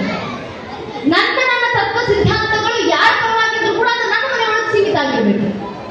ಪ್ರತಿಯೊಬ್ಬ ಹಿಂದೂ ತನ್ನ ಮನೆ ದೇವರ ಕೋಣೆಯನ್ನ ದಾಟಿ ಮನೆ ಹೊಸಲು ಬಿಟ್ಟು ಹೊರಗೆ ಬರಬೇಕಾದ್ರೆ ಜಾತಿ, ಉಪಜಾತಿ, ಮತ, ಪಂಥ, ಪಂಗಡ, ಕುಲ, ಗೋತ್ರ, ರಾಜಕೀಯ ಆಸಕ್ತಿ ಎಲ್ಲವನ್ನೂ ಮರೆತು ಹೆಗಲ ಮೇಲೆ ಒಂದು ಕೇಸರಿ ಶಾಲು, ಹಣೆ ಮೇಲೆ ಕೇಸರಿ ತಿಲಕ ಇಟ್ಕೊಂಡು ನಾವೆಲ್ಲ ಹಿಂದೂ, ನಾವೆಲ್ಲ ಒಂದು ಅನ್ನೋ ಭಾವನೆಯಲ್ಲಿ ಮನೆ ಬಿಟ್ಟಾಗ ಮಾತ್ರ ಇವತ್ತು ಧರ್ಮ ರಕ್ಷಣೆ ಆಗ್ಲಿಕ್ಕೆ ಸಾಧ್ಯ. ನಮ್ಮಲ್ಲಿ ಬರಬೇಕಾಗಿರುವಂತಹ ಅದಕ್ಕೆ ನಮ್ಮ ಹಿರಿಯರು ಹೇಳ್ತಾ ಬಂದಿದ್ದು ಅಪಾರ ಭೂಮಿ ವಿಸ್ತಾರ ಮಗಣ್ಯ ಜನಸಂಕುಲ ರಾಷ್ಟ್ರ ಸಂಘಟನಾ ಇನ್ನ ಪ್ರಭವೇ ಆತ್ಮರಕ್ಷಣೆ. ತುದಿ ಕಾಣದಷ್ಟು ಅಪಾರವಾದಂತ ಭೂಮಿಯ ವಿಸ್ತಾರ ಇದ್ದು, ಆ ಭೂಮಿಯ ಒಳಗೆ ಅಗಣ್ಯವಾದಂತ ಜನರ ಸಂಖ್ಯೆ ಇದ್ದು, ಆ ಜನರ ಮಧ್ಯದಲ್ಲಿ ಸಂಘಟಿತ ಭಾವ ಇಲ್ಲ ಅಂದ್ರೆ ದೇಶ ಧರ್ಮ ರಕ್ಷಣೆ ಆಗ್ಲಿಕ್ಕೆ ಸಾಧ್ಯವೇ ಇಲ್ಲ. ದೇಶ ಧರ್ಮ ರಕ್ಷಣೆ ಆಗಬೇಕಂದ್ರೆ ನಮ್ಗಿರೋದು ಏಕೈಕ ಮಾರ್ಗ ಅದು ಸಂಘಟಿತ ಭಾವ ಮಾತ್ರ. ಇದನ್ನ ಹಿಂದೂ ಸಮಾಜ ಅರ್ಥ ಮಾಡ್ಕೊಳ್ಬೇಕು. ಇದನ್ನ ಅರ್ಥ ಮಾಡ್ಕೊಂಡು ಹಿಂದೂಗಳು ಸಂಘಟಿತರಾಗಬೇಕು. ನಮ್ಮ ದೌರ್ಭಾಗ್ಯ ನಮ್ಮ ಮೇಲೆ ಅನೇಕ ಅಪವಾದಗಳನ್ನು ಹೊರಿಸುವಂತವ್ರು ಇವತ್ತಿಗೂ ಇದ್ದಾರೆ. ಹಿಂದೂಗಳ ಸಂಘಟಿತ ಭಾವ ಇಲ್ಲ, ಹಿಂದೂಗಳಲ್ಲಿ ಜಾತಿ ವ್ಯವಸ್ಥೆ ಮೇಲೆ ಮೀರಿದೆ, ಹಿಂದೂಗಳಲ್ಲಿ ಮೇಲು ಕೀಳು ಅಂತ ಹೇಳೋದು ಅತ್ಯಂತ ಹೆಚ್ಚಾಗಿ ಬೆಳೆದು ನಿಂತಿದೆ. ಹಿಂದೂಗಳಲ್ಲಿ ಮೊದಲಿಂದಲೂ ಕೂಡ ಜಾತಿ ವ್ಯವಸ್ಥೆ ತುಂಬಾ ವಿಸ್ತಾರವಾಗಿತ್ತು, ಹಿಂದೂಗಳಲ್ಲಿ ಸಮಾನತೆನೇ ಇಲ್ಲ, ಈ ರೀತಿ ಅಪವಾದ ಹೊರಿಸೋದು ಸಾವಿರಾರು ಜನ ಇದ್ದಾರೆ. ಇವತ್ತಿಗೂ ಹೇಳ್ತಾರೆ, ವೇದಗಳನ್ನ ಹೇಳಿದ್ದಾರೆ, ವೇದಗಳನ್ನ ಕೇವಲ ಬ್ರಾಹ್ಮಣರು ಮಾತ್ರ ಓದಬೇಕು, ಇನ್ಯಾವ ಜಾತಿಯವರು ಓದೋದಿಲ್ಲ. ಆ ಮಾತು ವೇದಗಳಲ್ಲಿ ಇಲ್ಲವೇ ಇಲ್ಲ. ಇನ್ನೂ ವೇದಗಳನ್ನು ಬರೆದಂತ 108 ಋಷಿಗಳಲ್ಲಿ ಅನೇಕ ಜನ ಬ್ರಾಹ್ಮಣರೇ ಆಗಿರಲಿಲ್ಲ, ಲಿಂಗ ಕುಲಕ್ಕೆ ಸೇರಿದಂತವರು. ಹಿಂದೂಗಳಲ್ಲಿ ಹಿಂದೂ ಧರ್ಮದಲ್ಲಿ ಜಾತಿ ವ್ಯವಸ್ಥೆ ಅನ್ನೋದು ಬಂದಿದ್ದೇ ಬ್ರಿಟಿಷರು ಬಂದ ನಂತರ. ಇಂದು ಜನರೆಲ್ಲ ನನ್ನ ನೆಚ್ಚಿನ ಬಂಧುಗಳೇ, ಸ್ವತಃ ಭೀಷ್ಮ ಪಿತಾಮಹರು ಶರಾಶರಿಯ ಮೇಲೆ ಮಲಗಿರ್ಬೇಕಾದ್ರೆ ಕೃಷ್ಣ ಯುಧಿಷ್ಠಿರನಿಗೆ ಹೇಳಿ ಕಳಿಸ್ತಾರೆ, ಯುಧಿಷ್ಠಿರ ಹೋಗು ಭೀಷ್ಮರ ಹತ್ರ ಕೂತು ಅವರ ಹತ್ರ ಧರ್ಮಜ್ಞಾನವನ್ನು ಪಡೆದುಕೊಂಡು ಬಾ. ಯುಧಿಷ್ಠಿರ ಕೇಳ್ತಾರೆ ಭೀಷ್ಮರ ಹತ್ರ, ಪಿತಾಮಹರೇ ನೀವು ಹಿರಿಯರಿದ್ದೀರಾ, ನಾನು ಅಕಸ್ಮಾತ್ ಮುಂದೆ ರಾಜನಾದ ನಂತರ ಇಡೀ ಚಕ್ರವರ್ತಿ ಆದ ನಂತರ ನಾನು ಯಾವ ವರ್ಣದವರನ್ನ ಯಾವ ರೀತಿ ನೋಡ್ಕೊಳ್ಬೇಕು ಉತ್ತರ ಕೊಡಿ ಅಂದಾಗ ಭೀಷ್ಮ ಪಿತಾಮಹರು ಕೊಟ್ಟಂತ ಸಂದೇಶ ನವರ್ಣಾನಂ ವಿಭೇದೋಸ್ತಿ, ಯಾವ ವರ್ಣಗಳಲ್ಲೂ ಯಾವುದೇ ಭೇದವನ್ನ ಮಾಡಬೇಡ. ಯಾಕೆ? ಸರ್ವಂ ಬ್ರಹ್ಮಮಿದಂ ಜಗತ್, ಜಗತ್ತನ್ನ 607 ತೃಣ ರಾಷ್ಟ್ರಗಳನ್ನು ಸೃಷ್ಟಿ ಮಾಡಿರೋದೇ ಬ್ರಹ್ಮ. ಬ್ರಹ್ಮನಿಂದ ಸೃಷ್ಟಿಯಾದಂತ ನಾವೆಲ್ಲರೂ ಕೂಡ ಸೋದರರಿದ್ದ ಹಾಗೆ ನಮ್ಮ ಮಧ್ಯದಲ್ಲಿ ಯಾವ ಭೇದವೂ ಬೇಡ, ಯಾವ ವ್ಯತ್ಯಾಸವೂ ಬೇಡ ಅಂತ ಭೀಷ್ಮರು ಕೊಟ್ಟಂತ ಸಂದೇಶ ನಮಗೆ. ನಮ್ಮ ಧರ್ಮದಲ್ಲಿ ಯಾರೆಲ್ಲ ನಮ್ಮ ಧರ್ಮದ ಮೇಲೆ ಕೈ ಮಾಡಿ ತೋರಿಸಿ ಇವರಲ್ಲಿ ಜಾತಿ ಅತ್ಯಂತ ಹೆಚ್ಚಾಗಿದೆ, ಮೇಲು ಕೀಳೆಂಬೋ ಅಂತ ಅಂತರ ಮಾಡ್ತಾರೆ ಅಂತ ಹೇಳ್ತಾರಲ್ಲ, ನನ್ನ ನೆಚ್ಚಿನ ಬಂಧುಗಳೇ, ಜಗತ್ತಿಗೆ ಸಮಾನತೆಯನ್ನು ಸಾರಿದಂತ ಪ್ರಥಮ ಧರ್ಮ ಯಾವುದಾದ್ರೆ ಅದು ನಮ್ಮದೇ ಹಿಂದೂ ಧರ್ಮ. ನಮ್ಮಲ್ಲಿ ಇವತ್ತಿಗೂ ಐತ್ರೇಯ ಬ್ರಾಹ್ಮಣವನ್ನ ಬರೆದಂತ ಮಹಿದಾಸ ಎಂಬ ಋಷಿಗಳು ಬ್ರಾಹ್ಮಣರಲ್ಲ, ಕುಮಾರ ಕುಲಕ್ಕೆ ಸೇರಿದಂತವರು. ವೇದಗಳನ್ನ ಇನ್ನಷ್ಟು ವ್ಯಾಸಗೊಳಿಸಿ ಜನರಿಗೆ ಕಲ್ಪಿಸುವಂತ ಕೆಲಸ ಮಾಡಿದಂತ ವೇದವ್ಯಾಸರು ಬ್ರಾಹ್ಮಣರಲ್ಲ, ಅವರ ತಾಯಿ ಸತ್ಯವತಿ ಮಗುವೀರ ಜನಾಂಗಕ್ಕೆ ಸೇರಿದಂತವರು. ನಮ್ಮ ಧರ್ಮದಲ್ಲಿ ಇವತ್ತಿಗೂ ಕೂಡ ನನ್ನ ನೆಚ್ಚಿನ ಬಂಧುಗಳೇ, ಹಿಂದಿನದು ಬಿಡಿ, ನಾವು ರಾಮ ಮಂದಿರವನ್ನ ಕಟ್ಟಿದ್ವಿ. 500 ವರ್ಷಗಳ ಹೋರಾಟದ ನಂತರ, 78ಕ್ಕೂ ಹೆಚ್ಚು ಮಹಾಕದನಗಳ ನಂತರ, ಸುಮಾರು 3 ಲಕ್ಷ ಜನ ಹಿಂದೂ ಕಾರ್ಯಕರ್ತರ ಬಲಿದಾನದ ನಂತರ ಇಂದು ನನಸಾಗಿರುವಂತಹ ಶತಮಾನಗಳ ಕನಸು ನಮ್ಮ ಅಯೋಧ್ಯೆಯ ರಾಮಲಲ್ಲಾನ ರಾಮ ಮಂದಿರ. ಆ ರಾಮ ಮಂದಿರದ ಪ್ರಥಮ ಶಿಲಾನ್ಯಾಸವನ್ನು ಮಾಡಿದ ಯಾರು ಗೊತ್ತೇ? ಸಂಘದ ಕಾರ್ಯಕರ್ತರಾದಂತ ಶ್ರೀ ಕಾಮೇಶ್ವರ ಚೌಪಾಲ್ ಎಂಬುವ ಪರಿಶಿಷ್ಟ ಜಾತಿಗೆ ಸೇರಿದಂತವರೇ ರಾಮ ಮಂದಿರದ ಪ್ರಥಮ ಶಿಲಾನ್ಯಾಸವನ್ನು ಮಾಡಿದ್ದು. ಇವತ್ತಿಗೂ ಆ ರಾಮ ಮಂದಿರದ ಗರ್ಭಗುಡಿನಲ್ಲಿ ಪೌರೋಹಿತ್ಯವನ್ನು ಮಾಡಲಿಕ್ಕಿರುವಂತ 30 ಜನ ಪುರೋಹಿತರಲ್ಲಿ 2 ಪರಿಶಿಷ್ಟ ಜಾತಿ, 1 ಪರಿಶಿಷ್ಟ ಪಂಗಡಕ್ಕೆ ಸೇರಿದಂತವರೇ ರಾಮ ಮಂದಿರದ ಗರ್ಭಗುಡಿನಲ್ಲಿ ಇನ್ನು ಮುಂದೆ ಪೌರೋಹಿತ್ಯ ಮಾಡುವಂತವ್ರು. ಈಗಲಾದ್ರೂ ನಾವು ಅರ್ಥ ಮಾಡ್ಕೊಳ್ಬೇಕು, ನಮ್ಮ ಮೇಲೆ ಸಾರಿರುವಂತ ಈ ಯಾವ ದೋಷಗಳು ಕೂಡ ಸತ್ಯ ಇಲ್ಲ, ನಮ್ಮಲ್ಲಿ ಯಾವುದೇ ಜಾತಿ ಭೇದವಿಲ್ಲ. ಇನ್ನೂ ನಮಗೆ ಕೊಟ್ಟಂತ ಸಂದೇಶ ಯಾವುದು ಅಂದ್ರೆ ಸಂಘ ಕೊಟ್ಟಂತ ಏಕೈಕ ಸಂದೇಶ ಹಿಂದೂ ಸೋದರಾಸರವೇ ನ ಹಿಂದೂ ಪತಿ ಗಮವೇ ಮಮ ದೀಕ್ಷಾ ಹಿಂದೂ ರಕ್ಷಾ ಮಮ ಮಂತ್ರ ಸಮಾನತ. ಹಿಂದೂಗಳೆಲ್ಲರೂ ಸೋದರರು, ಹಿಂದೂಗಳಲ್ಲಿ ಯಾರು ಪವಿತ್ರರು ಇಲ್ಲ, ಅಪವಿತ್ರರು ಇಲ್ಲ. ಮಮ ದೀಕ್ಷಾ ಹಿಂದೂ ರಕ್ಷಾ, ನನ್ನ ಜೀವನದ ದೀಕ್ಷೆಯೇ ಹಿಂದುತ್ವದ ರಕ್ಷಣೆ. ಮಮ ಮಂತ್ರ ಸಮಾನತ, ನನ್ನ ಜೀವನದ ಧ್ಯೇಯ ಮಂತ್ರವೇ ಸಮಾನತೆ. ಇದೇ ಗುರಿಯಾಗಿರ್ಬೇಕು ಹಿಂದೂ ಸಮಾಜದ. ಈ ಗುರಿಯನ್ನು ಸಾಧಿಸುವ ನಿಟ್ಟಿನಲ್ಲಿ ಹಿಂದೂಗಳು ಸಂಘಟಿತರಾಗಿ ಒಂದು ಧರ್ಮ ದೇಶದ ಕಾರ್ಯದಲ್ಲಿ ಮುನ್ನೋಗಬೇಕಾಗಿದೆ. ನನ್ನ ನೆಚ್ಚಿನ ಬಂಧುಗಳೇ, ರಾಮ ಮಂದಿರದ ನಿರ್ಮಾಣವನ್ನು ಮಾಡಿದ್ವಿ ನಾವು. ಆ ರಾಮನ ನಿರ್ಮಾಣಕ್ಕೆ ಅನೇಕ ಶ್ರಮವನ್ನು ನಮ್ಮ ಪೂರ್ವಿಕರು ವಹಿಸಿದ್ರು. ನಮ್ಮ ಪೂರ್ವಿಕರ ಶ್ರಮದ ಪ್ರತಿಫಲವಾಗಿ ಇವತ್ತು ನಾವು ರಾಮ ಮಂದಿರ ಕಟ್ಟಿದ್ದೀವಿ. ಆದ್ರೆ ಮುಂದೆ ನಮ್ಮ ಕೆಲಸ ಯಾವುದು? ನಮ್ಮ ಪೂರ್ವಿಕರು ನಮ್ಮ ಹೆಗಲ ಮೇಲೆ ಧರ್ಮದ ಜವಾಬ್ದಾರಿಯನ್ನು ಕೊಟ್ಟು ಹೋಗಿದ್ದಾರಲ್ಲ, ನಾವು ಮುಂದಿನ ಪೀಳಿಗೆ ಏನು ಮಾಡಬೇಕು ಧರ್ಮಕ್ಕಾಗಿದೆ? ರಾಮ ಮಂದಿರದ ನಿರ್ಮಾಣದ ಉಸ್ತುವಾರಿಯನ್ನು ವಹಿಸಿಕೊಂಡಿದ್ದಂತ ಗೋಪಾಲ್ಜಿ ಅವರು ಮಾತಾಡ್ತಾ ಇರಬೇಕಾದ್ರೆ ಹೇಳಿದ್ರು, ಮಗಳೇ ರಾಮ ಮಂದಿರ ಕಟ್ಟಿದಾಯ್ತು, ಮುಂದಿನ ಗುರಿ ಯಾವುದು ಅಂದ್ರೆ ಗೋಪಾಲ್ಜಿ ಹೇಳಿದ್ರು, ಭಾರತ का ಪ್ರತ್ಯೇಕ घर ಅಯೋಧ್ಯ बनाएंगे. ಭಾರತದ ಮನೆಯನ್ನು ಅಯೋಧ್ಯೆಯನ್ನಾಗಿಸುವುದು ನಮ್ಮ ಮುಂದಿನ ಗುರಿ. ಆ ಮುಂದಿನ ಸಂಕಲ್ಪವನ್ನು ಪೂರ್ಣಗೊಳಿಸಬೇಕಂದ್ರೆ ಮನೆ ಅಯೋಧ್ಯೆ ಆಗಬೇಕಂದ್ರೆ ಮನೆಯಲ್ಲಿರುವಂತಹ ಪ್ರತಿಯೊಬ್ಬ ತಾಯಿಯರು ಮಕ್ಕಳಲ್ಲಿ ಅದೇ ರೀತಿಯ ರಾಮ ಭಕ್ತಿ ಮತ್ತು ಸೀತಾ ಹುಡುಕಬೇಕು. ನಿಮ್ಮ ಊರಿನಲ್ಲೇ ಸೀತಾಮಾತೆ ಆದರ್ಶ ಇದೆ. ಸೀತಾಮಾತೆ ಉಂಗುರ ನಿಮ್ಮ ಊರಿನ ಈ ಭಾಗದಲ್ಲಿ ಬಿದ್ದಿದ್ರಿಂದ ಈ ಊರಿಗೆ ಸೀತಾಮಾತೆ ಹೆಸರು ಬಂತು. ಆ ತಾಯಿ ಸೀತಾಮಾತೆ ಆಶೀರ್ವಾದ ಮೊದಲಿಂದಲೂ ನಿಮ್ಮ ಮೇಲಿದೆ. ಆ ಸೀತಾಮಾತೆ ಆದರ್ಶವನ್ನ ಮನೆಯ ಒಂದೊಂದು ಮಗುವಿನಲ್ಲಿ ತುಂಬಿಸುವಂತ ಕೆಲಸವನ್ನ ಇವತ್ತು ಪೋಷಕರು ಮಾಡಬೇಕಾಗಿದೆ. ಅದರಲ್ಲೂ ವಿಶೇಷವಾಗಿ ತಾಯಿಯರು ಮಾಡಬೇಕಾಗಿದೆ. ಆ ಸೀತಾಮಾತೆ ಮತ್ತು ರಾಮನ ಭಕ್ತಿ ನಮ್ಮ ಮಕ್ಕಳಲ್ಲಿ ಎಷ್ಟರ ಮಟ್ಟಿಗೆ ತುಂಬಿರಬೇಕು ಅಂದ್ರೆ ನನ್ನ ನೆಚ್ಚಿನ ಬಂಧುಗಳೇ, ಮುಂದೊಂದು ದಿನ ಈ ಬುದ್ಧಿಯೇ ಜೀವನ ಅನ್ಕೊಂಡಿರುವಂತಹ ಬುದ್ಧಿಜೀವಿಗಳು ಯಾರಾದ್ರೂ ನಮ್ಮ ಮಕ್ಕಳ ಮುಂದೆ ಬಂದು ನೀವು ಸೀತಾಮಾತೆ ಮತ್ತು ರಾಮನನ್ನ ಅಷ್ಟೆಲ್ಲ ಆರಾಧಿಸ್ತಿರಲ್ಲ, ರಾಮನ್ ನಿಜವಾಗ್ಲೂ ಅದೇ ರಾಮ ಮಂದಿರ ಕಟ್ಟಿದ ಅದೇ ಅಯೋಧ್ಯೆಯಲ್ಲಿ ಹುಟ್ಟಿದ್ರು ಅಂತ ನಿಮ್ಮ ಹತ್ರ ಸಾಕ್ಷಿ ಏನಿದೆ, ನಿಜವಾಗ್ಲೂ ರಾಮರಿದ್ರು ಅನ್ನೋದಕ್ಕೆ ನಿಮ್ಮ ಹತ್ರ ಸಾಕ್ಷಿ ಏನಿದೆ ಅಂತ ಪ್ರಶ್ನೆ ಮಾಡಿದ್ರೆ ದುರದೃಷ್ಟವಶಾತ್ ಇದು ಮುಂದೆ ಬರುವಂತ ಪ್ರಶ್ನೆ ಅಲ್ಲ, ಈಗಾಗಲೇ ಹುಟ್ಟುಕೊಂಡಿರುವಂತ ಪ್ರಶ್ನೆ. ನಮ್ಮದೇ ದೇಶದಲ್ಲಿ ನಿಂತ್ಕೊಂಡು ಕೋರ್ಟ್ನಲ್ಲಿ ವಾದ ಮಾಡ್ತಾ ಇರಬೇಕಾದ್ರೆ ಕೆ ಪರಾಶರನ್ ಎಂಬ ವಕೀಲರ ವಿರುದ್ಧವಾಗಿ ಹೋರಾಡ್ತಿದ್ದಂತ ಕಪಿಲ್ ಸಿಬ್ಬಲ್ ಎಂಬುವರು ಕೋರ್ಟ್ನಲ್ಲಿ ನಿಂತು ಪ್ರಶ್ನೆ ಮಾಡ್ತಾರೆ, ರಾಮ ನಿಜವಾಗ್ಲೂ ಹುಟ್ಟಿದ್ರು ಅನ್ನೋದಕ್ಕೆ ಹಿಂದೂಗಳ ಹತ್ರ ಏನು ಸಾಕ್ಷಿ ಇದೆ? ನಮ್ಮ ದೇಶದಲ್ಲಿ ಒಂದಿಷ್ಟು ಜನ ಇದ್ದಾರೆ, ಘಂಟಾಘೋಷವಾಗಿ ಹೇಳಿಕೆಯನ್ನ ಕೊಡ್ತಾರೆ, ರಾಮರು ಹುಟ್ಟೇ ಇಲ್ಲ, ರಾಮರು ಕಾಲ್ಪನಿಕ, ರಾಮರು ಐತಿಹಾಸಿಕ ಪುರುಷ ಅಲ್ಲ ಅಂತ. ನಮ್ಮ ಆರಾಧ್ಯ ಮರ್ಯಾದ ಪುರುಷೋತ್ತಮ ಪ್ರಭು ಶ್ರೀರಾಮಚಂದ್ರ ಅಸ್ತಿತ್ವದ ಮೇಲೆ ಪ್ರಶ್ನೆ ಚಿಹ್ನೆಯನ್ನು ಹಾಕೋರು ನಮ್ಮ ದೇಶದಲ್ಲಿ ಹುಟ್ಟುಕೊಂಡಿದ್ದಾರೆ. ನಮ್ಮ ದೌರ್ಭಾಗ್ಯ ನಮ್ಮ ಮಧ್ಯದಲ್ಲಿ ಹೊರಟಿರ್ತಾರೆ.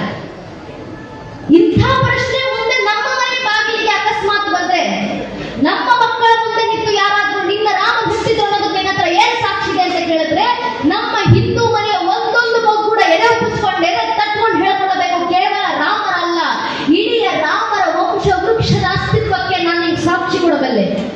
ನಮ್ಮ ಮಕ್ಕಳು ಹೇಳ್ಕೊಡ್ಬೇಕು, ನಮ್ಮ ಮಕ್ಕಳ ಬಾಯಿಂದ ಬರಬೇಕು. ಮೊದಲಿಗೆ ಬಂದದ್ದು ಶ್ರೀಹರಿ, ಶ್ರೀಹರಿಯ ಮಗ ಬ್ರಹ್ಮ, ಬ್ರಹ್ಮನ ಮಗ ಮರೀಚಿ, ಮರೀಚಿ ಮಗ ಕಶ್ಯಪ, ಕಶ್ಯಪನ ಮಗ ಸೂರ್ಯ, ಸೂರ್ಯನ ಮಗ ಮನು, ಮನುವಿನ ಮಗ ಇಕ್ಷ್ವಾಕು, ಇಕ್ಷ್ವಾಕುವಿನ ಮಗ ಕುಕ್ಷಿ, ಕುಕ್ಷಿಯ ಮಗ ವಿಕುಕ್ಷಿ, ವಿಕುಕ್ಷಿಯ ಮಗ ಬಾಣ, ಬಾಣನ ಮಗ ಅನರಾರಣ್ಯ, ಅನರಾರಣ್ಯನ ಮಗ ಭೃದು, ಭೃದುವಿನ ಮಗ ತ್ರಿಶಂಕು, ತ್ರಿಶಂಕುವಿನ ಮಗ ದುಂಡುಮಾರ, ದುಂಡುಮಾರನ ಮಗ ಮಾಂಧಾತ, ಮಾಂಧಾತನ ಮಗ ಸುಸಂಧಿ, ಸುಸಂಧಿಯ ಮಗ ಧ್ರುವಸಂಧಿ, ಧ್ರುವಸಂಧಿಯ ಮಗ ಭರತ, ಭರತನ ಮಗ ಅಶೀತ, ಅಶೀತನ ಮಗ ಸಕರ, ಸಕರನ ಮಗ ಅಸಮಂಜಸ, ಅಸಮಂಜಸನ ಮಗ ಅಂಶುಮಂತ, ಅಂಶುಮಂತನ ಮಗ ದಿಲೀಪ, ದಿಲೀಪನ ಮಗ ಭಗೀರಥ, ಭಗೀರಥನ ಮಗ ಕುಕುತ್ಸು, ಕುಕುತ್ಸುವಿನ ಮಗ ರಘು, ರಘುವಿನ ಮಗ ಪ್ರಬೃದ್ಧ, ಪ್ರಬೃದ್ಧನ ಮಗ ಶಶಂಕು, ಶಶಂಕುವಿನ ಮಗ ಸುದರ್ಶನ, ಸುದರ್ಶನ ಮಗ ಅಗ್ನಿವರ್ಣ, ಅಗ್ನಿವರ್ಣನ ಮಗ ಶೀಘ್ರವೇದ, ಶೀಘ್ರವೇದನ ಮಗ ಮರು, ಮರುವಿನ ಮಗ ಪ್ರಶೀಷಕ, ಪ್ರಶೀಷಕನ ಮಗ ಅಂಬರೀಷ, ಅಂಬರೀಷನ ಮಗ ನಘೂಷ, ನಘೂಷನ ಮಗ ಯಯಾತಿ, ಯಯಾತಿಯ ಮಗ ನಾಭಾಗ,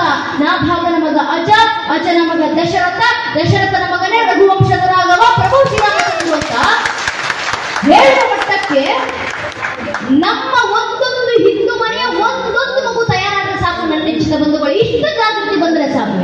ಮುಂದೊಂದು ದಿನ ಈ ಧರ್ಮವನ್ನ ಅಲುಗಾಡಿಸುವಂತ ಸಾಮರ್ಥ್ಯವು ಜಗತ್ತಿನ ಯಾವ ಬಾಹ್ಯ ಶಕ್ತಿಗೂ ಇರೋದಿಲ್ಲ. ಇವತ್ತು ನಾವು ಮಾಡಬೇಕಾಗಿರೋ ಕೆಲಸ ಇದೆ.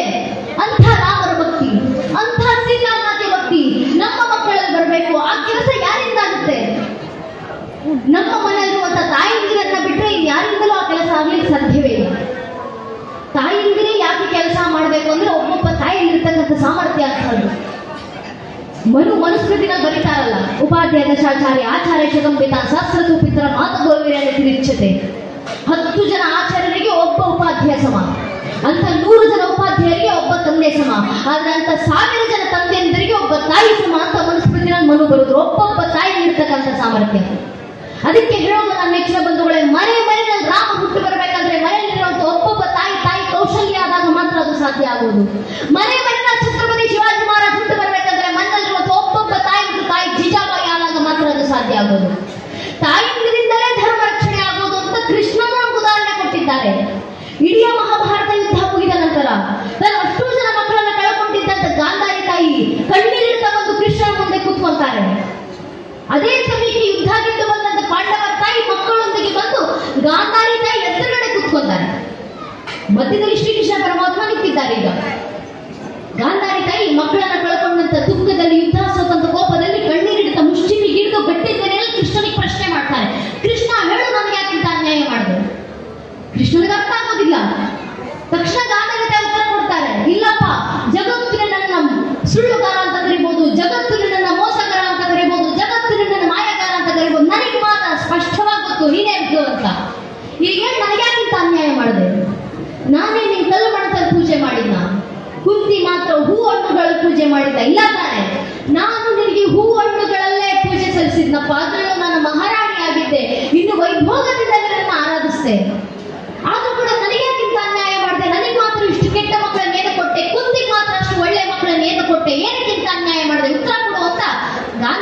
ಪ್ರಶ್ನೆ ಮಾಡಿದಾಗ ಶ್ರೀಕೃಷ್ಣ ಪರಮಾತ್ಮ ನಸುನಕ್ಕು ಉತ್ತರ ಕೊಡ್ತಾರೆ.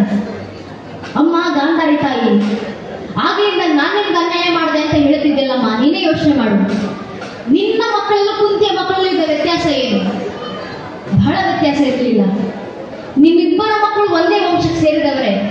ನಿನ್ನ ಮಕ್ಕಳು ಕುಂತಿಯ ಮಕ್ಕಳಲ್ಲೂ ಇಬ್ಬರಲ್ಲೂ ಹರಿತಾ ಇರುವಂತ ರಕ್ತ ಒಂದೇ. ನಿಮ್ಮಿಬ್ಬರ ಮಕ್ಕಳು ರಕ್ತ ಸಂಬಂಧಿಗಳು. ನಿಮ್ಮಿಬ್ಬರ ಮಕ್ಕಳ ಪೂರ್ವಿಕರು ಒಬ್ಬರೇ. ನಿಮ್ಮಿಬ್ಬರ ಮಕ್ಕಳನ್ನ ಆಡಿ ಬೆಳೆಸಿದಂತ ಗುರು ಹಿರಿಯರು ಒಬ್ಬರೇ. ನಿಮ್ಮಿಬ್ಬರ ಮಕ್ಕಳು ಕಲಿತಂತ ಪಾಠ ಒಂದೇ. ಪಾಠ ಕಲಿಸಿದಂತ ಗುರುಗಳು ಮೊದಲಿಗೆ ಕೃಪಾಚಾರ್ಯರು, ನಂತರ ದ್ರೋಣಾಚಾರ್ಯ ಒಬ್ಬರೇ. ಪಾಠ ಕಲಿತಂತ ಗುರುಕುಲ ಒಂದೇ. ಇಷ್ಟೆಲ್ಲ ಸಮಾನತೆ ನಿಮ್ಮಿಬ್ಬರ ಮಕ್ಕಳಲ್ಲೂ ಇರಬೇಕಾದ್ರೆ ಅಲ್ಲಿ ಬದಲಾಗಿದ್ದೇನೆ ತಾಯಿ ಮಾತ್ರ. ಕೃಷ್ಣ ಹೇಳ್ತಾರೆ, ನೀನು ಗಾಂಧಾರಿ ತಾಯಿ, ನಿನ್ನ ಪತಿಯ ಮನೆಗೆ ಬಂದ ಕೂಡಲೇ ಅರೆ ನನ್ನ ಪತಿಗಿರೋ ಸೌಭಾಗ್ಯ ನನಗಾಗಬೇಕು ಅಂತ ಕಣ್ಣಿಗೆ ಬಟ್ಟೆ ಕಟ್ಕೊಂಡೆ ಸರಿ. ಆದ್ರೆ ನೀನು ಕಣ್ಣಿಗೆ ಬಟ್ಟೆ ಕಟ್ಕೊಂಡು ಯಾವತ್ತು ನೋಡೋದನ್ನ ನಿಲ್ಲಿಸ್ತೋ ಅವತ್ತು ನಿನ್ನ ಮಕ್ಕಳು ನೋಡ್ಬಾರ್ದನ್ನ ನೋಡಿದ್ರು, ಮಾಡಬಾರ್ದನ್ನ ಮಾಡಿದ್ರು, ಯಾರ ಜೊತೆ ಸೇರಬಾರ್ದು ಅಂತವ್ರ ಜೊತೆನೆ ಸೇರಿದ್ರು. ಆದ್ರೆ ಇನ್ನೊಂದು ಕಡೆ ಕುಂತಿ ತಾಯಿ ತನ್ನ ಪತಿ ತೀರ್ಕೊಂಡ ನಂತರವೂ ತನ್ನ ಮಕ್ಕಳಿಗೆ ತಾಯಿ ಸ್ಥಾನದಲ್ಲಿ ಮಾತ್ರ ಅಲ್ಲ, ತಂದೆ ಸ್ಥಾನದಲ್ಲೂ ನಿಂತು ಕಣ್ಣಿಗೆ ಎಣ್ಣೆ ಬಿಟ್ಕೊಂಡು ತನ್ನ ಮಕ್ಕಳನ್ನು ನೋಡ್ಕೊಂಡ್ಲಮ್ಮ. ಅದಕ್ಕೆ ಕುಂತಿಯ ಮೊದಲನೇ ಮಗು ಯುಧಿಷ್ಠಿರ. ಇವತ್ತಿಗೂ ನಮ್ಗೆ ಯುಧಿಷ್ಠಿರ ಅಂದ್ರೆ ನೆನಪಾಗ್ತಾರೆ ಇಲ್ವೋ? ಆದ್ರೆ ಧರ್ಮರಾಯ ಅಂದ ಕೂಡಲೇ ನೆನಪಾಗ್ತಾರೆ. ಅಂದ್ರೆ ಪುಣ್ಯಾತ್ಮ ನಡೆದಂತ ಹಾಗೆ ಎಷ್ಟು ಪವಿತ್ರವಾದದ್ದು, ಧರ್ಮದಿಂದಲೇ ಹೆಸರುವಾಸಿ ಆದ್ರು. ಅದಕ್ಕೆ ಅವನ ಹಿಂದೆ ಬಂದಂತ ತಮ್ಮಂದ್ರು ಅದೇ ಶ್ರೇಷ್ಠ ಹಾದಿನಲ್ಲಿ ಬೆಳೆದು ಬಂದ್ರು ಅಂತ ಕೃಷ್ಣ ಕೊಟ್ಟಂತ ಉದಾಹರಣೆ ನೋಡಿ. ಒಬ್ಬ ತಾಯಿ ತರಬಲ್ಲ ವ್ಯತ್ಯಾಸ, ಒಬ್ಬ ತಾಯಿ ಇರ್ತಕ್ಕಂಥ ಸಾಮರ್ಥ್ಯ. ಒಂದು ಕಡೆ ಗಾಂಧಾರಿ ತಾಯಿ ಮಕ್ಕಳಿಗೆ ಸರಿಯಾದ ಸಂಸ್ಕಾರ ನೀಡಲಿಲ್ಲ, ಪರಿಣಾಮ ಧರ್ಮ ಯುದ್ಧವೇ ರಚನೆ ಆಯಿತು. ಲಕ್ಷಾಂತರ ಜನರ ಬಳಿ, 18 ಅಕ್ಷೋಹಿಣಿ ಸೇನೆಗಳ ನಿರ್ನಾಮ. ಇನ್ನೊಂದು ಕಡೆ ಒಬ್ಬ ಕುಂತಿ ತಾಯಿ ನಿಂತು ಮಕ್ಕಳಿಗೆ ಸರಿಯಾದ ಸಂಸ್ಕಾರ ಕೊಟ್ಟಂತ ಕಾರಣ ಅದೇ ಜಾಗದಲ್ಲಿ ಭಗವಂತನ ದಯೆಯಿಂದ ಪಾಂಡು ಮಕ್ಕಳ ಕೈಯಿಂದ ಮತ್ತೊಮ್ಮೆ ಧರ್ಮ ಸ್ಥಾಪನೆ ಆಯಿತು. ಒಬ್ಬ ತಾಯಿ ತರಬಲ್ಲ ಬದಲಾವಣೆ, ಒಬ್ಬೊಬ್ಬ ತಾಯಿಯಲ್ಲಿರ್ತಕ್ಕಂಥ ಸಾಮರ್ಥ್ಯ. ಆದ್ರಿಂದ ನಮ್ಮ ತಾಯಿಂದರು ಜಾಗೃತರಾಗಬೇಕಾಗಿದೆ ನನ್ನ ನೆಚ್ಚಿನ ಬಂಧುಗಳೇ. ನಮ್ಮ ತಾಯಿಂದರು ಯಾವತ್ತು ಜಾಗೃತರಾಗ್ತಾರೆ ಅವತ್ತು ಮಕ್ಕಳು ಜಾಗೃತರಾಗ್ತಾರೆ, ಇಡೀ ಮನೆ ಜಾಗೃತಿ ಆಗುತ್ತೆ. ತಾಯಿ ಮನೆಯಲ್ಲಿರುವಂತ ಮಕ್ಕಳನ್ನ, ಆ ಮಕ್ಕಳಿಗೆ ಸಂಸ್ಕಾರ ಕೊಟ್ಟು ಮನೆಯನ್ನ ಅಯೋಧ್ಯೆಯನ್ನಾಗಿಸಿದ್ರೆ ಮುಂದೆ ಇಡೀ ದೇಶ ರಾಮರಾಜ್ಯವಾಗುತ್ತೆ. ಆದ್ರಿಂದ ರಾಮರಿಗೆ ಜಯವನ್ನ ತಂದುಕೊಡ್ಬೇಕಾಗಿದೆ. ನಮ್ಮ ಮನೆಗಳಲ್ಲಿ, ನಮ್ಮ ಮನಗಳಲ್ಲಿ, ನಮ್ಮ ಮಕ್ಕಳ ಹೃದಯಗಳಲ್ಲಿ ರಾಮರಿಗೆ ಜಯ ತಂದುಕೊಡ್ಬೇಕು. ಯಾವತ್ತು ರಾಮರಿಗೆ ದೇಶದಲ್ಲಿ ಜಯ ಆಗುತ್ತೋ ಅವತ್ತು ಧರ್ಮಕ್ಕೆ ಜಯ ಆಗುತ್ತೆ. ನಮ್ಮ ಪೂರ್ವಿಕರು ರಘುವೀರ ಗದ್ದೆಗಳೆಲ್ಲ ಬರೆದು ಹೋಗಿದ್ದಾರಲ್ಲ, ದಶವದನ ದವಿತ ದೈವತ ಪರಿಷದ ಭ್ಯರ್ಥಿತ ದಾಶರಥಿ ಭಾವ ದಿನಕರ ಕುಲ ಕಮಲ ದಿವಾಕರ ದಿವಿಷದಧಿಪತಿ ರಣಸಾಚರಣ ಚತುರ್ದಶರಥ ಚರ ಮರಣ ವಿಮೋಚನ ಕೋಚಲ ಸುತ ಕುಮಾರ ಭಾವ ಕಂಚಿಕಿತ ಕಾರಣಾಕಾರ ಗೋಮಾನ ಕೇಳಿ ಗೋಪಾಯತ ಕೌಶಿಕಾಧ್ವರ ರಣಾಧ್ವರ ಧುರ್ಯ ಭವ್ಯ ದಿವ್ಯಾಸ್ತ್ರ ಭೃಂತ ವಂದಿತ ಪ್ರಣತ ಜಲ ವಿಮತ ವಿಮತಳ ಧೂರಿ ಎಳಿತ ಧೋರಿ ಎಳಿತ ತರುತರ ವಿಷಿಕ ವಿತಾಟನ ವಿಕಟಿತ ವಿಶ್ರಾಮ ಶರಾಮ ತಾಟಕ ತಾಟಕೆಯ ಅಂತ ನಮ್ಮ ಪೂರ್ವಿಕ ರಘುವೀರ ಗದ್ದೆಗಳಲ್ಲಿ ಬರೆದು ಹೇಳಿದ್ರು ನಮಗೆ. ಯಾವಾಗೆಲ್ಲ ಧರ್ಮಕ್ಕೆ ಸಂಕಟ ಬಂತು ಆಗೆಲ್ಲ ರಾಮರು ಅವತರಿಸ್ತಾರೆ. ರಾಮರಿಗೆ ಜಯ ಆದಲ್ಲೆಲ್ಲ ಧರ್ಮಕ್ಕೆ ಜಯ ಆಗುತ್ತೆ. ಗುರುಗಳ ಯಜ್ಞಕ್ಕೆ ರಾಕ್ಷಸರು ತೊಂದರೆಯನ್ನು ಉಂಟು ಮಾಡಿದಾಗ ಆ ರಾಕ್ಷಸರ ವಿರುದ್ಧ ನಿಂತು ಬಾಲರಾಮ ಕೈಲಿ ಬಾಣವನ್ನು ಹಿಡಿದು ಕೋದಂಡ ರಾಮನಾಗಿ ಎದ್ದು ನಿಂತರು. ರಾಕ್ಷಸರು ಸಂಹಾರವನ್ನು ಮಾಡಿದ್ರು, ಮಾರೀಚಿಯನ್ನು ಅಲ್ಲಿಂದ ಓಡಿಸಿದ್ರು. ಅಲ್ಲಿ ರಾಮನಿಗೆ ಜಯ ಆಯಿತು, ಅಂದ್ರೆ ಧರ್ಮಕ್ಕೆ ಜಯ ಆಯಿತು. ತಾಟಕಿ ಎಂಬ ರಾಕ್ಷಸಿ ಮತ್ತು ಆಕೆಯ ಮಕ್ಕಳ ಸಂಹಾರವನ್ನು ರಾಮರು ಮಾಡಿದ್ರು, ಅಲ್ಲಿ ರಾಮನಿಗೆ ಜಯ ಆಯಿತು. ಎಂದಿನಂತೆ ಧರ್ಮಕ್ಕೆ ಜಯ ಆಯಿತು. ದಶವದನ ದಶಮುಖ ರಾವಣನ ಸಂಹಾರವನ್ನ ಮಾಡಲಿಕ್ಕೆ ರಾಮರು ಎಂದು ನಿಂತು, ಅಲ್ಲಿ ರಾವಣನ ಸಂಹಾರ ಆಯಿತು, ರಾಮನಿಗೆ ಜಯ ಆಯಿತು. ಯಥಾಖಚಿತವಾಗಿ ಧರ್ಮಕ್ಕೆ ಜಯ ಆಯಿತು. ರಾಮನಿಗೆ ಜಯ ಆದಾಗೆಲ್ಲ ಧರ್ಮಕ್ಕೆ ಜಯ ಆಗುತ್ತೆ ಅನ್ನೋದು ನಿಶ್ಚಿತವಾದಂತ ಮಾತು. ಆದ್ರಿಂದ ನಾವು ರಾಮನಿಗೆ ಜಯವನ್ನು ತಂದುಕೊಡ್ಬೇಕಾಗಿದೆ. ದೇಶದಲ್ಲಿ ರಾಮನಿಗೆ ಜಯವನ್ನು ತಂದುಕೊಟ್ಟಿದ್ದೀವಿ. ಮುಂದಿನ ಗುರಿ ನಮ್ಮ ಮನೆಗಳಲ್ಲಿ ರಾಮನಿಗೆ ಜಯವನ್ನು ತಂದುಕೊಡೋದು. ಅಷ್ಟು ಧರ್ಮ ಜಾಗೃತಿ. ಆ ಧರ್ಮ ಜಾಗೃತಿ ನಮ್ಮಲ್ಲಿ ಬಂದಾಗ ಮಾತ್ರ ಧರ್ಮ ರಕ್ಷಣೆ ಆಗೋದು ನನ್ನ ನೆಚ್ಚಿನ ಬಂಧುಗಳೇ. ಇಷ್ಟು ವರ್ಷ ಈ ಧರ್ಮ ರಕ್ಷಣೆ ಆಗಿರೋದು ಇದೇ ಜಾಗೃತಿಯ ಕಾರಣದಿಂದ, ಇದೇ ಭಗವಂತನ ಮೇಲಿಟ್ಟಿದ್ದಂತ ನಂಬಿಕೆಯ ಕಾರಣದಿಂದ, ನಮ್ಮಲ್ಲಿದ್ದಂತ ಧಾರ್ಮಿಕತೆಯ ಕಾರಣದಿಂದ. ಪ್ರತಿ ಬಾರಿ ನಾವು ಮಠ ಮಂದಿರಗಳಿಗೆ ಬಂದಾಗ ನಮಗೆ ಹೆಮ್ಮೆ ಆಗಬೇಕು. ಎಷ್ಟು ವರ್ಷದ ದಾಳಿಗಳ ನಂತರವೂ ಕೂಡ ಈ ಸಂಸ್ಕೃತಿಯನ್ನು ಉಳಿಸಿಕೊಂಡು ಬಂದಿದ್ದೀವಿ ನಾವು. ನಮ್ಮ ಮೇಲೆ ಸಾವಿರಾರು ವರ್ಷಗಳ ಕಾಲ ದಾಳಿ ಆಯಿತು. ನಮ್ಮ ಮಠ ಮಂದಿರಗಳ ನಾಶವನ್ನ ಮಾಡಲಿಕ್ಕೆ, ನಮ್ಮ ಸಂಸ್ಕೃತಿಯನ್ನ ನಿರ್ನಾಮ ಮಾಡಲಿಕ್ಕೆ 1000ಕ್ಕೂ ಹೆಚ್ಚು ವರ್ಷ ನಿರಂತರ ದಾಳಿ ಆಯಿತು ನಮ್ಮ ಹಿಂದೂ ಧರ್ಮದ ಮೇಲೆ. ಈ 1000ಕ್ಕೂ ಹೆಚ್ಚು ವರ್ಷದ ದಾಳಿ ಏನು ಅಂತ ನಾವು ಅಂದುಕೊಂಡ್ರೆ ಒಬ್ಬ ಇತಿಹಾಸದ ಪುಟಗಳನ್ನ ತಿರುವು ಹಾಕಿ ನೋಡಿದಾಗ ನಮ್ಗೆ ಅರ್ಥ ಆಗುತ್ತೆ ನಮ್ಮ ನೆಚ್ಚಿನ ಬಂಧುಗಳೇ. ಇದೇ ಜಗತ್ತಿನಲ್ಲಿ ಒಂದು ಈಜಿಪ್ಷಿಯನ್ ಜನಾಂಗ ಅಂತ ಇತ್ತು. ಕೇವಲ 21 ವರ್ಷಗಳ ಕಾಲ ಒಂದು ಜನಾಂಗ ನಿರಂತರ ಈಜಿಪ್ಷಿಯನ್ ಜನಾಂಗದ ಮೇಲೆ ದಾಳಿ ಮಾಡಿತು. ಪರಿಣಾಮ ಇಡೀ ಈಜಿಪ್ಷಿಯನ್ ಜನಾಂಗ ಮಣ್ಣಾಗಿ ಹೋಯಿತು. ಟರ್ಕಿ ಕೇವಲ 14 ವರ್ಷದಲ್ಲಿ ಒಂದೇ ಒಂದು ಜನಾಂಗದ ದಾಳಿಗೆ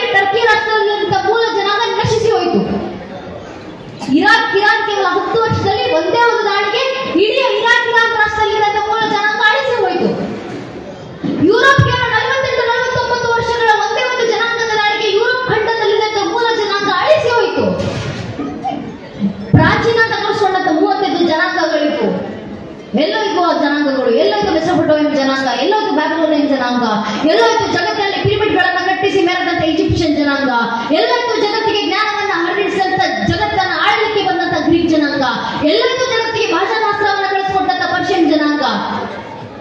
ಜನಾಂಗಕ್ಕೆ ಅಳಿಸಿ ಹೋಗಿದ್ದವರ ನೆಚ್ಚಿನ ಬಂಧುಗಳೇ, ಪ್ರಾಚೀನ ಅಂತ ಕರೆಸಿಕೊಂಡಂತ 35 ಜನಾಂಗಗಳು ಅಲ್ಪಾಯುಗಳಾಗಿ ಕಾಲಗರ್ಭ ಸೇರಿದವು. ನಮ್ಮ ಕಣ್ಣು ಮುಂದೆ ಕಣ್ಣು ತರದಂತ 100 ಮತಪತ್ರಗಳು ಕಣ್ಣು ಮರೆ ಆದವು. ಯಾಕಂದ್ರೆ ಅವ್ರ ಮೇಲೆ ಆದಂತ 40-50 ವರ್ಷದ ಒಂದೊಂದು ಜನಾಂಗದ ದಾಳಿಯನ್ನು ತಡೆಯುವಷ್ಟು ಸಾಮರ್ಥ್ಯ ಆ ಜನಾಂಗಗಳಿಗೆ ಇರಲಿಲ್ಲ. ಆದ್ರೆ ನಮ್ಮ ಧರ್ಮದ ಮೇಲೆ 40-50 ಅಲ್ಲ, 1000ಕ್ಕೂ ಹೆಚ್ಚು ವರ್ಷ ನಿರಂತರ ದಾಳಿ ಆಯ್ತಲ್ಲ ಸನಾತನ ಧರ್ಮದ ಮೇಲೆ. ಈ 1000 ವರ್ಷ ನಮ್ಮ ದಾಳಿ ಮಾಡಿದ್ರು ಒಂದೆರಡು ಜನಾಂಗದವರ 8 ಜನ ದಾಳಿ ಮಾಡಿದ್ರು. ಮೊಘಲರು ಬಂದ್ರು, ತುರ್ಕರು ಬಂದ್ರು, ಅರಬ್ಬರು ಬಂದ್ರು, ಅಫ್ಘಾನರು ಬಂದ್ರು, ಪೋರ್ಚುಗೀಸರು ಬಂದ್ರು, ಡಚ್ಚರು ಬಂದ್ರು, ಫ್ರೆಂಚರು ಬಂದ್ರು, ಇಂಗ್ಲಿಷರು ಬಂದ್ರು, ಶಕರು ಬಂದ್ರು, ಹೂಣರು ಬಂದ್ರು. ಇವರೆಲ್ಲರೂ ಬಂದು ದಾಳಿ ಮಾಡಿದ ನಂತರವೂ ಇವತ್ತಿಗೂ ಹಿಂದೂಗಳಾಗಿ ಉಳಿದಿದ್ದೀವಿ. ಹಿಂದೂ ಸಮಾಜವಾಗಿ ಜೀವಂತವಾಗಿದೆಯಲ್ಲ, ಇದು ನಮ್ಮ ಹಿರಿಮೆ. ಯೋಚನೆ ಮಾಡಿ, ನಿಮ್ಮದೇ ಊರು ತಾಯಿ ಸೀತಾ ಮಾತೆಯ ಆ ಇತಿಹಾಸ ಇವತ್ತಿಗೂ ನಮ್ಗೆ ತಿಳಿದಿಲ್ಲ ಅಂದ್ರೆ ಯಾವ ಗ್ರಂಥಗಳಲ್ಲಿ ಓದಿದ್ವಿ ನಾವು? ಯಾವ ಇತಿಹಾಸ ಪಠ್ಯ ಪುಸ್ತಕದಲ್ಲಿ ಓದಿದ್ ನಾವು? ಜನಾಂಗದಿಂದ ಜನಾಂಗಕ್ಕೆ ತಾನೇ ಹರಿದು ಬಂದಂತ ಸಂಸ್ಕಾರ ಇದೆ. ಆ ತಾಯಿ ಸೀತಾ ಮಾತೆ, ಆ ರಾಮರು ಇದ್ದಿದ್ದು ಎಷ್ಟು ಲಕ್ಷ ವರ್ಷಗಳಿಂದ ಈ ದೇಶದಲ್ಲಿ, ಎಷ್ಟು ಯುಗಗಳ ಹಿಂದೆ.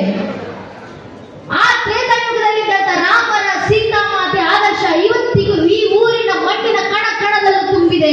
ಈ ಊರಿನ ಪ್ರತಿಯೊಂದು ಮಗುವಿಗೂ ತಿಳಿದಿದೆ. ಯಾಕೆ? ನಾವು ಪಠ್ಯ ಪುಸ್ತಕದಲ್ಲಿ ಓದಿದ್ದಲ್ಲ, ನಾವು ಗ್ರಂಥಗಳನ್ನು ಕೂತು ಓದಿದ್ದಲ್ಲ, ಮಂತ್ರಗಳ ಮೂಲಕ ತಿಳಿದಿದ್ದಲ್ಲ.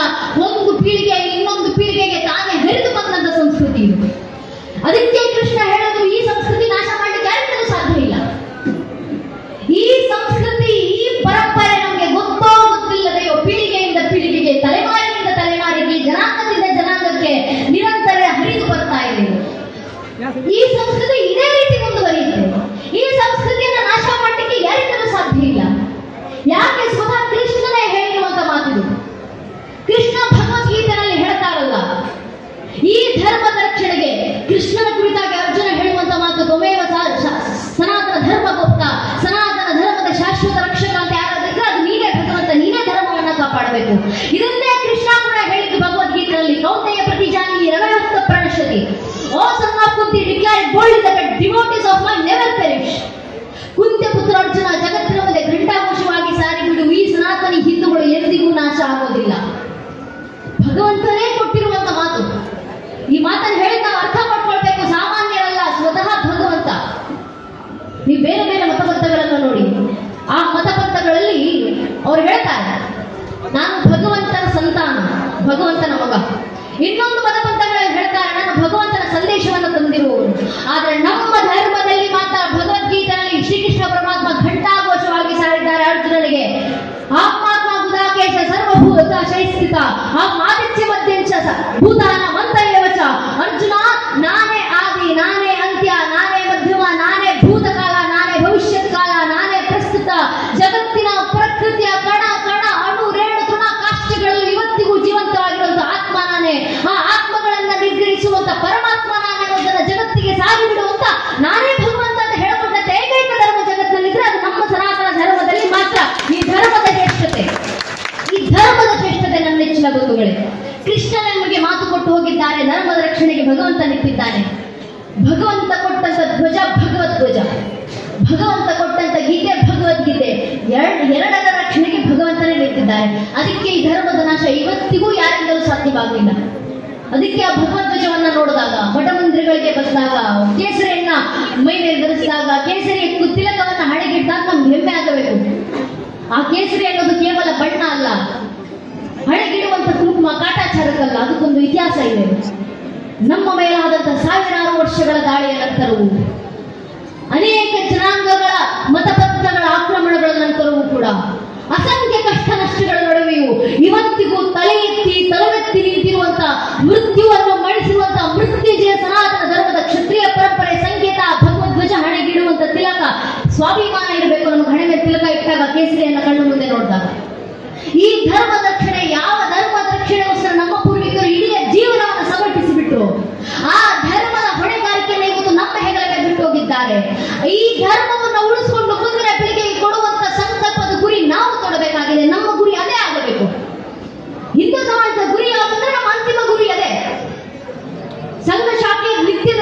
ಶಾಖೆ ಸಂದರ್ಭದಲ್ಲಿ ಧ್ವಜದ ಮುಂದೆ ನಿಂತು ನಾ ಮಾಡುವಂತ ಪ್ರಮಾಣ ಅದೇ.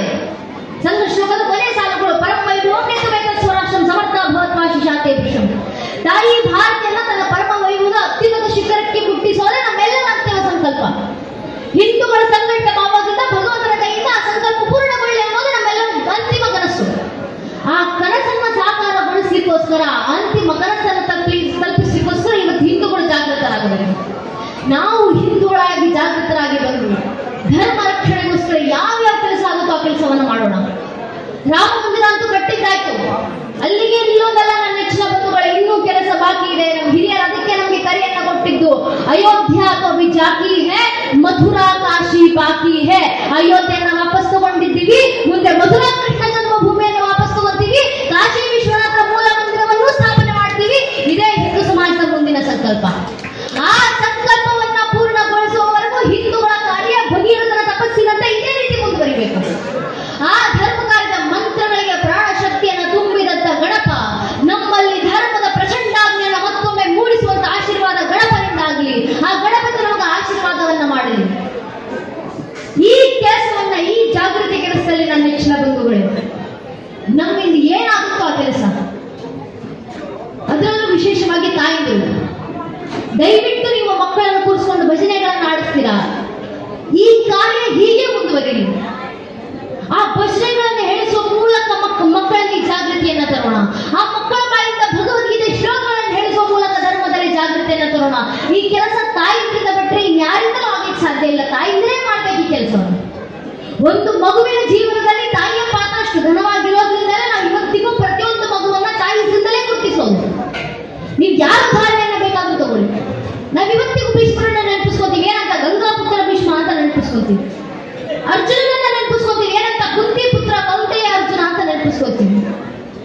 ನಾವ್ ಇವತ್ತಿಗೂ ರಾಮನನ್ನ ನೆನಪಿಸ್ಕೊತೀವಿ, ಏನಂತ ದಶರಥನ ಮಗ ರಾಮ. ನೆನಪಾಗ್ತಾರಲ್ವೋ? ಅದು ದಿನನಿತ್ಯ ಎದ್ದು ಪ್ರಾರ್ಥನೆ ಸುಪ್ರಭಾತ ಆಡ್ತೀವಿ, ಕೌಶಲ್ಯ ಸುಪ್ರಜಾರಾಮ ಅಂತ. ಕೌಶಲ್ಯ ಮಗ ರಾಮ ಬೆಳಗಾಗಿ ಎದ್ದೇಳಪ್ಪ ಅಂತ ಪ್ರತಿಯೊಬ್ಬರನ್ನು ತಾಯಿ ಹೆಸರಿನಲ್ಲಿ ಗುರುತಿಸೋದು. ನಾನು ಕೃಷ್ಣನನ್ನು ಕೂಡ ಕುಮಾರನ ಹೆಸರು ಗದುಗಿನ ಭಾರತದಲ್ಲಿ ಕೃಷ್ಣನ ಆಶೀರ್ವಾದವನ್ನ ಬೇಡ್ತಾರೆ ಎಷ್ಟು ಸುಂದರವಾಗಿ. ಗದುಗಿನ ಭಾರತದ ಪೀಠಿಕಾ ಸಂಧಿ ಆದಿ ಪರ್ವದ 25ನೇ ಶ್ಲೋಕದಲ್ಲಿ ಕುಮಾರನ ಹೆಸರು ಹೇಳ್ತಾರಲ್ಲ, ವೇದ ಪುರುಷನ ಸುತನ ಹೆಣ್ಮಗನ ಮಗನ ತಳೋದರಿಯ ಮಾತುಗಳನ್ನು ಮಾವನ ತುಳನ ಭುಜ ಬಲದಿ ಗೆಲಿ ದಂಡನೆ ಅವ್ವಯ್ಯ ನಾದಿಗೆ ಜಡದಲ್ಲಿ ಜನಿಸಿದ ಅನಾದಿ ಮೂರ್ತಿ ಸಲಹೋ ಗದುಗಿನ ವೀರನಾರಾಯಣ. ಎಷ್ಟು ವೇದ ಪುರುಷ ಅಂದ್ರೆ ಬ್ರಹ್ಮನ ಮಗ ಮರೀಚಿ ಮಗ ಪೂರ್ಣಿಮನ ಸಹೋದರ ಕಶ್ಯಪನ ಹಿರಿಯ ಮಗ ಹೆಣ್ಮಗ ಅಂದ್ರೆ ಹಿರಿಯ ಮಗ ಇಂದ್ರನ ಮಗ ಅರ್ಜುನನ ಪತ್ನಿಯ ಸೋದರ ಮಾವ ಕಂಸನ ಮಾವ ಜರಾಸಂಧ ಅಂತ ಜರಾಸಂಧನ ಭುಜಬಲದಿ ಗೆಲ್ಲಿದವ. ಅರ್ಥಾತ್ ತನ್ನ ತೋಳಿನ ಸಾಮರ್ಥ್ಯದಿಂದ ಸೋಲಿಸಿದವ ಭೀಮನ ಅಗ್ರಜ ಅಣ್ಣ ಯುಧಿಷ್ಠಿರ ತಾಯಿ ಕುಂತಿ, ಅಂಥ ಕುಂತಿಯ ನಾದಿನಿಯಾದಂತ ದೇವಕಿ, ಅಂಥ ದೇವಿಗೆ ಜಠರದಲ್ಲಿ ರಕ್ತ ಗರ್ಭದಲ್ಲಿ ಜನಿಸಿದಂತ ಶ್ರೀಕೃಷ್ಣ ಪರಮಾತ್ಮ ನಮ್ಮೆಲ್ಲರಿಗೂ ಸಲಹೆ ಅಂತ ಹೇಳ್ತಾರಲ್ಲ, ಎಷ್ಟು ಸುಂದರವಾದ ದೃಷ್ಟಾಂತವನ್ನ ನೀಡಿದ್ದಾರೆ. ನೀವು ಚತುರ್ಮುಖ ಬ್ರಹ್ಮನಿಂದ ಶುರು ಮಾಡಿದ್ರು ಕೊನೆಗೆ ಮಗುವಿನ ಪರಿಚಯ ಮಾಡ್ಕೊಡ್ಬೇಕಾದ್ರೆ ತನ್ನ ತಾಯಿ ಹೆಸರಿಂದಲೇ ಪರಿಚಯ ಮಾಡ್ಕೊಡ್ಬೇಕು. ಏನಕ್ಕೆ? ಆ ಮಗುವಿನ ಜೀವನದಲ್ಲಿ ತಾಯಿಯ ಪಾತ್ರ ಅಷ್ಟು ವಿಶಾಲವಾಗಿರುತ್ತೆ. ಒಬ್ಬೊಬ್ಬ ತಾಯಿ ಇರ್ತಕ್ಕಂಥ ಸಾಮರ್ಥ್ಯ, ಅದಕ್ಕೆ ತಾಯಿಯಂದ್ರು ಜಾಗೃತರಾಗಿ ಬರಬೇಕು. ತಾಯಿಯಂದ್ರು ಮಕ್ಕಳಿಗೆ ಅಂತ ಸಂಸ್ಕಾರವನ್ನ ನೀಡಬೇಕು. ಒಬ್ಬೊಬ್ಬ ತಾಯಿ, ನನ್ನ ನೆಚ್ಚಿನ ಬಂಧುಗಳ ಯೋಚನೆ ಮಾಡಿ, ಅಕಸ್ಮಾತ್ ಒಂದಿಷ್ಟು ಶತಮಾನಗಳ ಹಿಂದೆ ಒಬ್ಬ ತಾಯಿ ಜೀಜಾಬಾಯಿ ಏನಾದ್ರು ಅರೆ ಧರ್ಮ ದೇಶದ ರಕ್ಷಣೆ ಕಟ್ಕೊಂಡು ನನಗೆ ಏನಾಗಬೇಕು, ನನ್ನ ಮಗ ಸುಖವಾಗಿ ಬದುಕಿದ್ರೆ ಸಾಕು ಅಂತ ಧರ್ಮದ ಆಲೋಚನೆ ಬಿಟ್ಟು ಅಕಸ್ಮಾತ್ ಸ್ವಾರ್ಥದ ಆಲೋಚನೆ ಮಾಡಿದ್ದಿದ್ರೆ ಒಬ್ಬೇ ಒಬ್ಬ ತಾಯಿ ಜೀಜಾಬಾಯಿ. ನಮ್ಮ ಹಿಂದೂಗಳ ಪರಿಸ್ಥಿತಿ ಏನಾಗಿರ್ಬೇಕಿತ್ತು? ಹಿಂದೂ ಸಮಾಜದ ಪರಿಸ್ಥಿತಿ. ಒಬ್ಬ ತಾಯಿ ಜೀಜಾಬಾಯಿ ಏನಾದ್ರು ಅಕಸ್ಮಾತ್ ಧರ್ಮ ರಕ್ಷಣೆ ಕಟ್ಕೊಂಡು ನನಗೇನಾಗಬೇಕು ಅಂತ ಚಿಂತಿಸಿದ್ರೆ ಇವತ್ತು ಭಾರತದಲ್ಲಿ ಎಂಥ ಪರಿಸ್ಥಿತಿ? ಉತ್ತರದಲ್ಲಿ ಅದಿಲಶಾಹಿ, ದಕ್ಷಿಣದಲ್ಲಿ ಮೊಘಲಶಾಹಿ, ಆಚೆ ಈಚೆ ಇಮಾಮಶಾಹಿ, ಬರುದಶಾಹಿ, ಕುತುಬ್ಶಾಹಿ, ಅಯೋಧ್ಯೆಯ ನವಾಬ, ಬಂಗಾಳದ ನವಾಬ, ಗೋವಾದಲ್ಲಿ ಪೋರ್ಚುಗೀಸರು, ತಮಿಳುನಾಡು ಡಚ್ಚರು, ಪಕ್ಕದಲ್ಲಿ ಫ್ರೆಂಚರು ಇದ್ದು ಇಡೀ ಜಗತ್ತಿನ ಎಲ್ಲಾ ಮತಪಂಥಗಳು ಸನಾತನ ಧರ್ಮದ ನಾಶಕ್ಕೆ ಸಿದ್ಧವಾಗಿ ನಿಂತಿರಬೇಕಾದ್ರೆ ಒಬ್ಬ ತಾಯಿ ಜೀಜಾಬಾಯಿ ಎದ್ದು ಬಂದು ಶಿವನೇರಿಯ ಕೋಟೆಗಳಲ್ಲಿ ಒಬ್ಬ ಶಿವಾಜಿ ಮಹಾರಾಜರನ್ನ ತಯಾರು ಮಾಡಿದ್ರು. ಆ ಮಗುವಿಗೆ ತಾಯಿ ಜೀಜಾಬಾಯಿ ಹೇಳ್ಕೊಡ್ತಾರೆ, ಮಗು ನಿನ್ನ ಕನಸು ಏನಾಗಿರ್ಬೇಕು? ತಾಯಿ ಜೀಜಾಬಾಯಿ ಮಗನಿಗೆ ಆದರ್ಶವನ್ನು ಕೊಟ್ಟರು. ನೀನು ಬೆಳೆದು ನಿಂತು ನೀನು ಮಹಾರಾಜ ಆಗಿ ಸುಖ ಸಂಪತ್ತಿಗೆ ಬದುಕೋದಲ್ಲಪ್ಪ, ನಿನ್ನ ನರನಾಡಿಗಳನ್ನ ಬತ್ತಿ ತೊಸದು ರಕ್ತದ ದೀಪವನ್ನ ಹಿಂದೂ ಧರ್ಮದ ಧರ್ಮದಾರನ ಚಿಡೋದೇ ನಿನ್ನ ಜೀವನ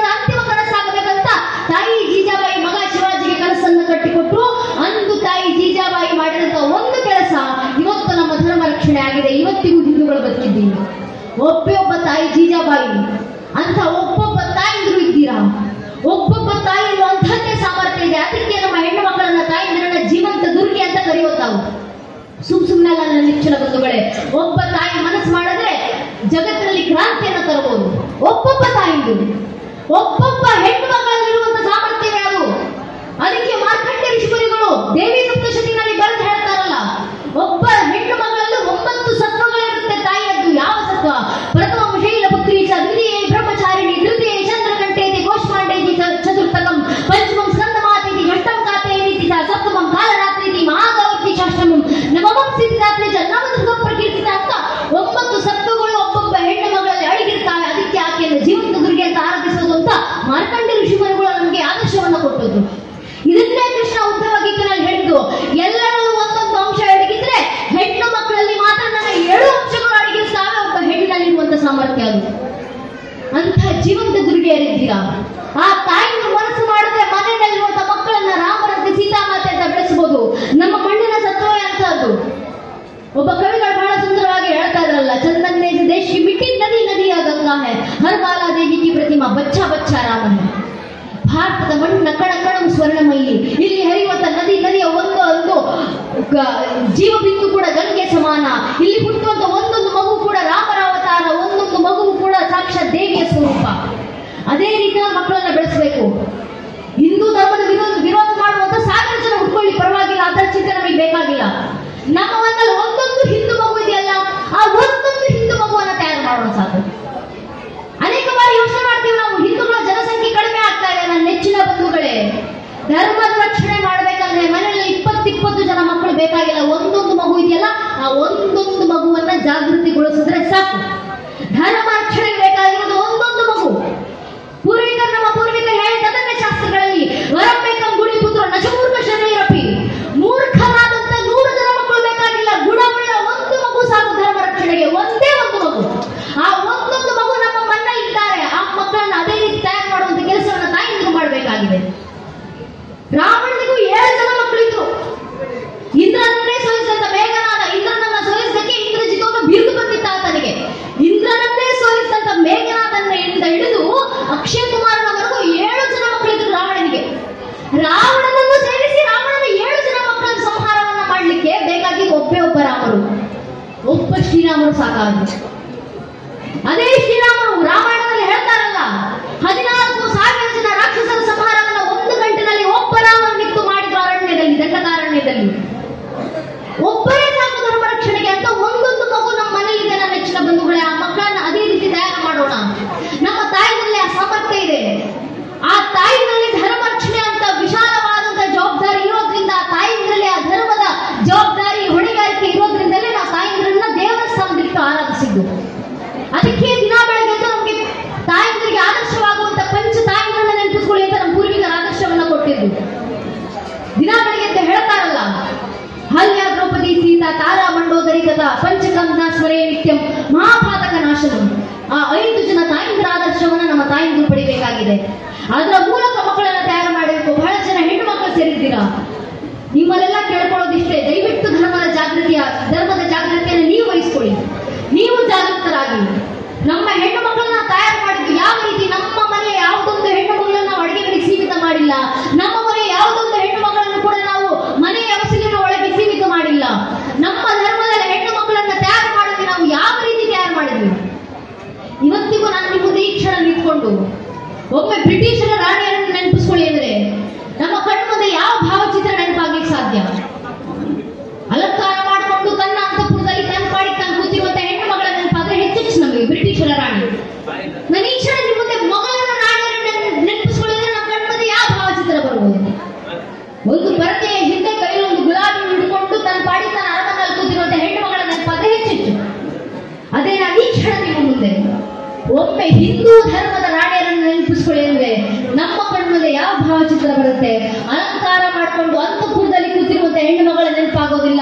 ಕಚ್ಚೆ ಸೀರೆಯನ್ನು ತೊಟ್ಟು ಕೈಯಲ್ಲಿ ಪಿಚ್ಚುಗತ್ತಿಯನ್ನು ಹಿಡಿದು ಪೋರ್ಚುಗೀಸರ ದೋಣಿಗಳನ್ನ ಸಮುದ್ರದ ಮಧ್ಯದಲ್ಲಿ ಸೀರಿಸಾಡಿ ಸಮುದ್ರದ ಅಲೆಗಳಿಗೂ ಸ್ವತಂತ್ರದ ಹುಚ್ಚಿನ ಕಿಚ್ಚನ ತುಂಬಿಸಿದಂತ ರಾಣಿ ಅಪ್ಪಕ್ಕರಂತ ಹೆಣ್ಣು ಮಕ್ಕಳ ನೆನಪಾಗುತ್ತೆ ನಮಗೆ.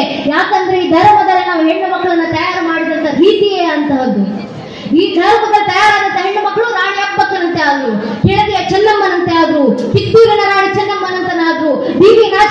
ಜಾಗೃತರಾದರು.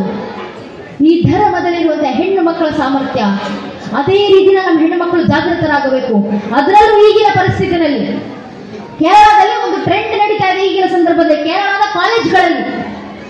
ಕಾಲೇಜ್ನಲ್ಲಿರುವಂತಹ ಹಿಂದೂ ಹೆಣ್ಣು ಮಕ್ಕಳಿಗೆ ಅನ್ಯಮತಿಯ ಹೆಣ್ಣು ಮಕ್ಕಳು ಕ್ಲಾಸ್ಮೇಟ್ಸ್ಗಳು, ಅನ್ಯಮತಿಯ ಹೆಣ್ಣು ಮಕ್ಕಳು ನಮ್ಮ ಹಿಂದೂ ಹೆಣ್ಣು ಮಕ್ಕಳಿಗೆ ಹಿಜಾಬನ್ನು ಹಾಕೋದು. ಹೇಗೆ ಕಾಣಿಸ್ತೀಯ ನೋಡೋಣ ಅಂತ ಕಾಲೇಜ್ ಹೋಗುವಂತ ನಮ್ಮ ಹೆಣ್ಣು ಮಕ್ಕಳು, ಹಿಂದೂ ಹೆಣ್ಣು ಮಕ್ಕಳ ಹಣೆಯಲ್ಲಿರುವಂತ ಕುಂಕುಮವನ್ನು ಅಳಿಸಿ ಬಟ್ಟನ್ನ ತೆಗೆದು ಹಿಜಾಬ್ ಕಟ್ಟೋಣ, ನಿನಗೆ ಹೇಗೆ ಕಾಣಿಸ್ತೀಯ ನೋಡೋಣ ಅಂತ ನಮ್ಮ ಹಿಂದೂ ಹೆಣ್ಣು ಮಕ್ಕಳು ಹಿಜಾಬ್ ಹಾಕಿಸ್ತಿದ್ದಾರೆ. ಮಾಡುವಂತ ಕೆಲಸ ತಮಾಷೆಗೆ ಅಂತ ಹೇಳ್ಬೋದು, ಬಟ್ ಆದ್ರೆ ಇದು ನಮ್ಮ ಧರ್ಮದ ಮೇಲೆ ಅತ್ಯಂತ ಪರಿಣಾಮಕಾರಿ ಆಗಬಹುದು. ನನ್ನ ನೆಚ್ಚಿನ ಬಂಧುಗಳೇ, ಜಾಗೃತರಾಗಿ. ಆದ್ರೆ ಹೆಮ್ಮೆ ವಿಚಾರ, ನಮ್ಮ ಹೆಣ್ಮಕ್ಳು ಜಾಗೃತರಾಗಿದ್ದಾರೆ. ಕಾಲೇಜ್ನಲ್ಲಿ ಅನ್ಯಮತೆಯ ಹೆಣ್ಣು ಮಕ್ಕಳು ನಮ್ಮ ಹೆಣ್ಣು ಮಕ್ಕಳ ಹಣೆಯಲ್ಲಿರುವಂತಹ ಕುಂಕುಮವನ್ನು ಅಳಿಸಿ ಹಿಜಾಬ್ ಹಾಕ್ಸೋಣ ಅಂತ ಬಂದ್ರೆ, ನಮ್ಮ ಹಿಂದೂ ಧರ್ಮದ ಹೆಣ್ಣು ಮಕ್ಕಳು ಕೈಯಲ್ಲಿ ಗಂಧವನ್ನು ಇಟ್ಕೊಂಡು ನೀನು ಹಿಜಾಬ್ ತೆಗಿ, ನಿನಗೊಂದು ವೈಷ್ಣವ ತಿಲಕವನ್ನು ಪಡಿತೀವಿ, ನೀನು ಹೇಗೆ ಕಾಣಿಸ್ತೀಯ ನೋಡೋಣ ಅಂತ ನಮ್ಮ ಹೆಣ್ಣು ಮಕ್ಕಳು ಜಾಗೃತರಾಗಿದ್ದಾರೆ. ನೋಡೋಣ, ಬಹಳ ಹೆಮ್ಮೆ ಆಯ್ತು ನನ್ನ ನೆಚ್ಚಿನ ಬಂಧುಗಳೇ. ನಮ್ಮ ಮನೆಯ ಒಂದೊಂದು ಹಿಂದೂ ಹೆಣ್ಣು ಮಕ್ಕಳಲ್ಲಿ ಬರಬೇಕಾದಂತ ಜಾಗೃತಿ ಇದೆ. ಈ ಜಾಗೃತಿ ಪ್ರತಿಯೊಬ್ಬ ಹೆಣ್ಣು ಮಗಳಲ್ಲಿ ಬಂದ್ರೆ ಸಾಕು. ಧರ್ಮದ ಜಾಗೃತಿ, ಈಗ ಪ್ರಸ್ತುತ ನಡೀತಾ ಇರುವಂತಹ ಲವ್ ಜಿಹಾದ್ನ ಬಗ್ಗೆ ಜಾಗೃತಿ, ಲ್ಯಾಂಡ್ ಜಿಹಾದ್ನ ಬಗ್ಗೆ ಜಾಗೃತಿ. ನಮ್ಮ ಧರ್ಮದಲ್ಲಿ ಸಮಾಜಘಾತಕ ಕೃತ್ಯ ಅಂತ ನಡೀತಾ ಇರುವಂತಹ ಕೃತ್ಯಗಳಲ್ಲೊಂದು ಇದು ಲವ್ ಜಿಹಾದ್. ಇದರ ಬಗ್ಗೆ ತಾಯಿಗೆ ಮನೆಯಿರುವಂತಹ ಹೆಣ್ಣು ಮಕ್ಕಳಿಗೆ ಜಾಗೃತಿಗೊಳಿಸಬೇಕು. ಇಷ್ಟು ವರ್ಷ ಹೇಳ್ಕೊಂಡು ತಿರುಗಾಡ್ತಾ ಇದ್ರು ಲವ್ ಜಿಹಾದ್ ಅನ್ನೋ ಪದವನ್ನು ಹುಟ್ಟಾಕಿದ್ದೇ ಹಿಂದೂ ಸಂಘಟನೆಗಳು ಕೋಮುಗಲಭೆಯನ್ನು ಸೃಷ್ಟಿಸಲಿಕ್ಕೆ ಹಿಂದೂಗಳ ಲವ್ ಜಿಹಾದ್ ಅನ್ನೋ ಪದವನ್ನು ಹುಟ್ಟಾಕಿದ್ದಾರೆ. ಲವ್ ಜಿಹಾದ್ನ ಪ್ರಥಮ ಉಲ್ಲೇಖವನ್ನ ಮಾಡಿದ್ದು ಹಿಂದೂಗಳಲ್ಲೇ ಅಲ್ಲ. ಇದೇ ಕೇರಳದ ಚರ್ಚಿನ ಒಂದಿಷ್ಟು ಜನ ಪಾದ್ರಿಗಳು ನಮ್ಮ ಕ್ರಿಶ್ಚಿಯನ್ ಮತದ ಹೆಣ್ಣು ಮಕ್ಕಳನ್ನ ಪ್ರೀತಿಯ ಬಲೆಗೆ ಅವರನ್ನ ಬಲಿ ತೆಗೆದುಕೊಂಡು ಮೋಸದಿಂದ ಮತಾಂತರ ಮಾಡಲಾಗ್ತಾ ಇದೆ, ದಯವಿಟ್ಟು ನಮ್ಮ ಹೆಣ್ಣು ಮಕ್ಕಳ ರಕ್ಷಣೆ ಮಾಡಿ ಅಂತ ಮೊದಲಿಗೆ ಲವ್ ಜಿಹಾದ್ನ ಉಲ್ಲೇಖ ಮಾಡಿದ್ದು ಇದೇ ಕೇರಳದ ಚರ್ಚಿನ ಪಾದ್ರಿಗಳು. ಹಿಂದೂ ಸಂಘಟನೆಗಳ ಲವ್ ಜಿಹಾದ್ ಬಗ್ಗೆ ಮಾತಾಡೋದು ಬಿಡಿ, ಚರ್ಚಿನ ಪಾದ್ರಿಗಳ ಲವ್ ಜಿಹಾದ್ ಬಗ್ಗೆ ಮಾತಾಡೋದು ಬಿಡಿ. ನನ್ನ ನೆಚ್ಚಿನ ಬಂಧುಗಳೇ, ಇದೇ ಕೇರಳದಲ್ಲಿ 2017ರಲ್ಲಿ ಕೇರಳದ ಹೈಕೋರ್ಟ್ ಘೋಷಣೆ ಮಾಡಿದ್ದೆ, ಹೌದು ಕೇರಳದಲ್ಲಿ ಲವ್ ಜಿಹಾದ್ ನಡೀತಾ ಇದೆ. ನಮ್ಮ ಹೆಣ್ಣು ಮಕ್ಕಳ ನಾಣ್ಯಮತಿಯರು ಪ್ರೀತಿಯ ಬಲೆಗೆ ಸಿಗಾಕಿ ಅವರನ್ನ ಮತಾಂತರ ಮಾಡಲಾಗ್ತಾ ಇದೆ. ಪ್ರೀತಿಯ ಕಟ್ಟುಕತೆಯನ್ನು ಕಟ್ಟಿ ಆ ಹೆಣ್ಣು ಮಕ್ಕಳನ್ನು ಮತಾಂತರ ಮಾಡಲಾಗ್ತಾ ಇದೆ. 2017ರಲ್ಲಿ ಕೇರಳದ ಹೈಕೋರ್ಟ್ ಹೇಳಿದಂತ ಮಾತು. ಹೇಳಿದ ಮಾತ್ರ ಅಲ್ಲ, ಕೇರಳದ ಪೊಲೀಸ್ ಡಿಪಾರ್ಟ್ಮೆಂಟ್ಗೆ ಹೈಕೋರ್ಟ್ ಆದೇಶವನ್ನು ನೀಡಿತು. ಏನಂತ? ಲವ್ ಜಿಹಾದ್ ಯಾವ್ಯಾವ ಸಂಘಟನೆಗಳ ಮೂಲಕ ನಡೀತಾ ಇದೆ, ಎಲ್ಲೆಲ್ಲಿಂದ ಲವ್ ಜಿಹಾದ್ ಕಾರ್ಯವನ್ನು ಮಾಡಲಿಕ್ಕೆ ಫಂಡಿಂಗ್ಸ್ಗಳು ಬರ್ತಾ ಇದೆ, ಕಲೆ ಹಾಕಿ ಅಂತ ಪೊಲೀಸ್ ಡಿಪಾರ್ಟ್ಮೆಂಟ್ಗೆ ಆದೇಶವನ್ನು ಕೊಟ್ಟಿದ್ದಿದೆ ಕೇರಳದಲ್ಲಿ 2017ರಲ್ಲಿ. ಇತ್ತೀಚೆಗೆ ಕೋರ್ಟ್ ಈ ಮಾತನ್ನು ಹೇಳಬೇಕಾದ್ರೆ ಹಿಂದೂಗಳು ಜಾಗೃತರಾಗೋದು ಬೇಡ. ಎಷ್ಟು ಘಟನೆಗಳು ನೋಡಿದ್ದೀವಿ. ರಿಂಕು ಎಂಬ ಹೆಣ್ಣುಮಗಳು ಕಾಸಿರ್ ಎಂಬ ಹುಡುಗನ ಜೊತೆ ಪ್ರೀತಿಯಲ್ಲಿ ಬಿದ್ದು ಓಡೋದಂತ ಹೆಣ್ಣುಮಗಳು ಕೊನೆಗೆ ಸಿಕ್ಕಿದ್ದು ಶವವಾಗಿ. ಲಕ್ಷ್ಮಿ ಎಂಬ ಹೆಣ್ಣುಮಗಳು ಶಾರಿಕ್ ಎಂಬ ಹುಡುಗನ ಜೊತೆ ಪ್ರೀತಿಯಲ್ಲಿ ಬಿದ್ದು ಓಡೋಗಿದ್ದಂತ ಹೆಣ್ಣುಮಗಳು ಕೊನೆಗೆ ಸಿಕ್ಕಿದ್ದು ಶವವಾಗಿ. ಅಪೂರ್ವ ಎಂಬ ಹೆಣ್ಣುಮಗಳು ಆಸ್ತಿಕ್ ಎಂಬ ಹುಡುಗನ ಜೊತೆ ಪ್ರೀತಿಯಲ್ಲಿ ಬಿದ್ದು ಓಡೋಗಿದ್ದಂತ ಹೆಣ್ಣುಮಗಳು ಕೊನೆಗೆ ಸಿಕ್ಕಿದ್ದು ಶವವಾಗಿ. ಶ್ರದ್ಧಾ ಎಂಬ ಹೆಣ್ಣುಮಗಳು ಅನ್ಯಮತಿಯ ಜೊತೆ ಲಿವ್ ಇನ್ ರಿಲೇಶನ್ಶಿಪ್ ನಲ್ಲಿದ್ದಂತ ಹೆಣ್ಣುಮಗಳು ಕೊನೆಗೆ ಸಿಕ್ಕಿದ್ದು 32 ತುಂಡುಗಳಾಗಿ. ಇಂಥ ಎಷ್ಟು ಘಟನೆಗಳು ದೇಶದಲ್ಲಿ ನಡೀತಾ ಇದ್ದಾವೆ. ಇದನ್ನ ನೋಡಿಯಾದರೂ ಹಿಂದೂಗಳು ಜಾಗೃತರಾಗಬೇಕು. ನಮ್ಮ ತಾಯಂದಿರಿಂದ ಘಟನೆಗಳನ್ನ ದೃಶ್ಯ ಮಾಧ್ಯಮದಲ್ಲಿ ನೋಡಿದಾಗ ಕೇವಲ ಅಕ್ಕಪಕ್ಕದ ಮನೆಯವರ ಜೊತೆ ಕೂತ್ಕೊಂಡು ಇಂಥ ಘಟನೆ ಆಯ್ತಂತೆ ಅಂತ ಮಾತಾಡೋದಲ್ಲ, ನಮ್ಮ ಮನೆಯ ಹೆಣ್ಣು ಮಕ್ಕಳನ್ನ ಕೂರಿಸ್ಕೊಂಡು ಆ ಹೆಣ್ಣು ಮಕ್ಕಳಿಗೆ ಹೇಳ್ಕೊಡ್ಬೇಕು, ಆ ಹೆಣ್ಣು ಮಕ್ಕಳಿಗೆ ತಿಳಿಸಿ ಹೇಳಬೇಕು ಎಂತೆಂಥ ಘಟನೆಗಳು ದೇಶದಲ್ಲಿ ಆಗ್ತಾ ಇದೆ. ನೀನು ಜಾಗೃತಿಯಿಂದ ಇರಮ್ಮ. ಈ ಕೆಲಸ ತಾಯಂದಿರಿಂದ ಮಾತ್ರ ಆಗೋದು, ಅದರಿಂದ ತಾಯಂದಿರು ಜಾಗೃತರಾಗಿ. ಈ ಜಾಗೃತಿಯನ್ನ ಮೂಡಿಸ್ತಾ ಹಿಂದೂಗಳು ನಮ್ಮ ಧರ್ಮದ ಕಾರ್ಯದಲ್ಲಿ ಮುಂದುವರಿಯೋಣ. ಈಗಾಗಲೇ ರಾಮ ಮಂದಿರವನ್ನು ಕಟ್ಟಿದ್ದಾಯ್ತು, ಕಾಶ್ಮೀರದಲ್ಲಿ ತಾಯಿ ಶಾರದಾ ಪೀಠವನ್ನು ಮತ್ತೊಮ್ಮೆ ನಿರ್ಮಾಣ ಮಾಡಿದ್ದಾಯ್ತು. ದೇಶದ ಮೂಲೆ ಮೂಲೆಯಲ್ಲಿ ಮತ್ತೊಮ್ಮೆ ನಮ್ಮ ಧರ್ಮ ಜಾಗೃತಿ ಆಗ್ತಾ ಇದೆ. ನಮ್ಮ ದೇಶ ಮಾತ್ರ ಅಲ್ಲದೆ ದೂರದ ಅಬುದಾಬಿಯಲ್ಲಿ ಸ್ವಾಮಿನಾರಾಯಣ ದೇವಸ್ಥಾನವನ್ನು ಸ್ಥಾಪನೆ ಮಾಡಾಯಿತು ಹಿಂದೂ ಸಮಾಜ. ಇನ್ನು ಮುಂದಿನ ಕನಸಿರುವುದು ಮಥುರಾ ಕೃಷ್ಣ ಜನ್ಮಭೂಮಿ ಸ್ಥಾಪನೆ ಮಾಡೋದು, ಕಾಶಿ ಮೂಲ ವಿಶ್ವನಾಥರ ದೇವಸ್ಥಾನವನ್ನು ಸ್ಥಾಪನೆ ಮಾಡೋದು. ಮುಂದೆಯೂ ಪ್ರಶ್ನೆ ಬರುತ್ತೆ, ಮಥುರಾ ಕೃಷ್ಣ ಜನ್ಮಭೂಮಿ ವಾಪಸ್ ಬೇಕು ಅಂತ ಹೇಳ್ತೀರಾ? ಕೃಷ್ಣ ಲಲಾಮ ಹಿಂಗೆ ಮಕ್ಕಳು ಈ ಚುರಾಯಿಗೆ ಅಂತ ಹಿಂದೂಗಳು ಘೋಷಣೆಗಳನ್ನ ಹಾಕ್ತೀರಾ? ಆದ್ರೆ ಕೃಷ್ಣರಲ್ಲೇ ಹುಟ್ಟಿದ್ರು ಅನ್ನೋ ಹಿಂದೂಗಳ ಹತ್ರ ಏನ್ ಸಾಕ್ಷಿ ಇದೆ? ಪ್ರಶ್ನೆ ಮುಂದೆ ಬಂದೇ ಬರುತ್ತೆ. ಈ ಪ್ರಶ್ನೆ ಮುಂದೆ ನಮ್ಮ ಕೃಷ್ಣರ ಅಸ್ತಿತ್ವಕ್ಕೆ ಯಾರಾದ್ರೂ ಪ್ರಶ್ನೆ ಚಿಹ್ನೆಯನ್ನು ಹಾಕಿದಾಗ್ಲೂ ನಮ್ಮ ಹಿಂದೂ ಮಕ್ಕಳು ಇದೇ ರೀತಿ ಎದೆ ತಟ್ಕೊಂಡು ಹೇಳ್ಕೊಡ್ಬೇಕು, ರಾಮರು ಮಾತ್ರ ಅಲ್ಲಪ್ಪ, ಕೃಷ್ಣರ ವಂಶವೃಕ್ಷಕ್ಕೂ ಕೂಡ ನಾನು ಸಾಕ್ಷ್ಯವನ್ನು ನೀಡಬಲ್ಲೆ. ನಮ್ಮ ಮಕ್ಕಳ ಬಾಯಿಂದ ಬರಬೇಕು. ಮೊದಲಿಗೆ ಬಂದದ್ದು ಶ್ರೀ ವಿಷ್ಣುವಿನ ಮಗ ಬ್ರಹ್ಮನ ಮಗ ಮರೀಚಿ ಮಗ ಕಶ್ಯಪನ ಮಗ ವೈವಸ್ವನ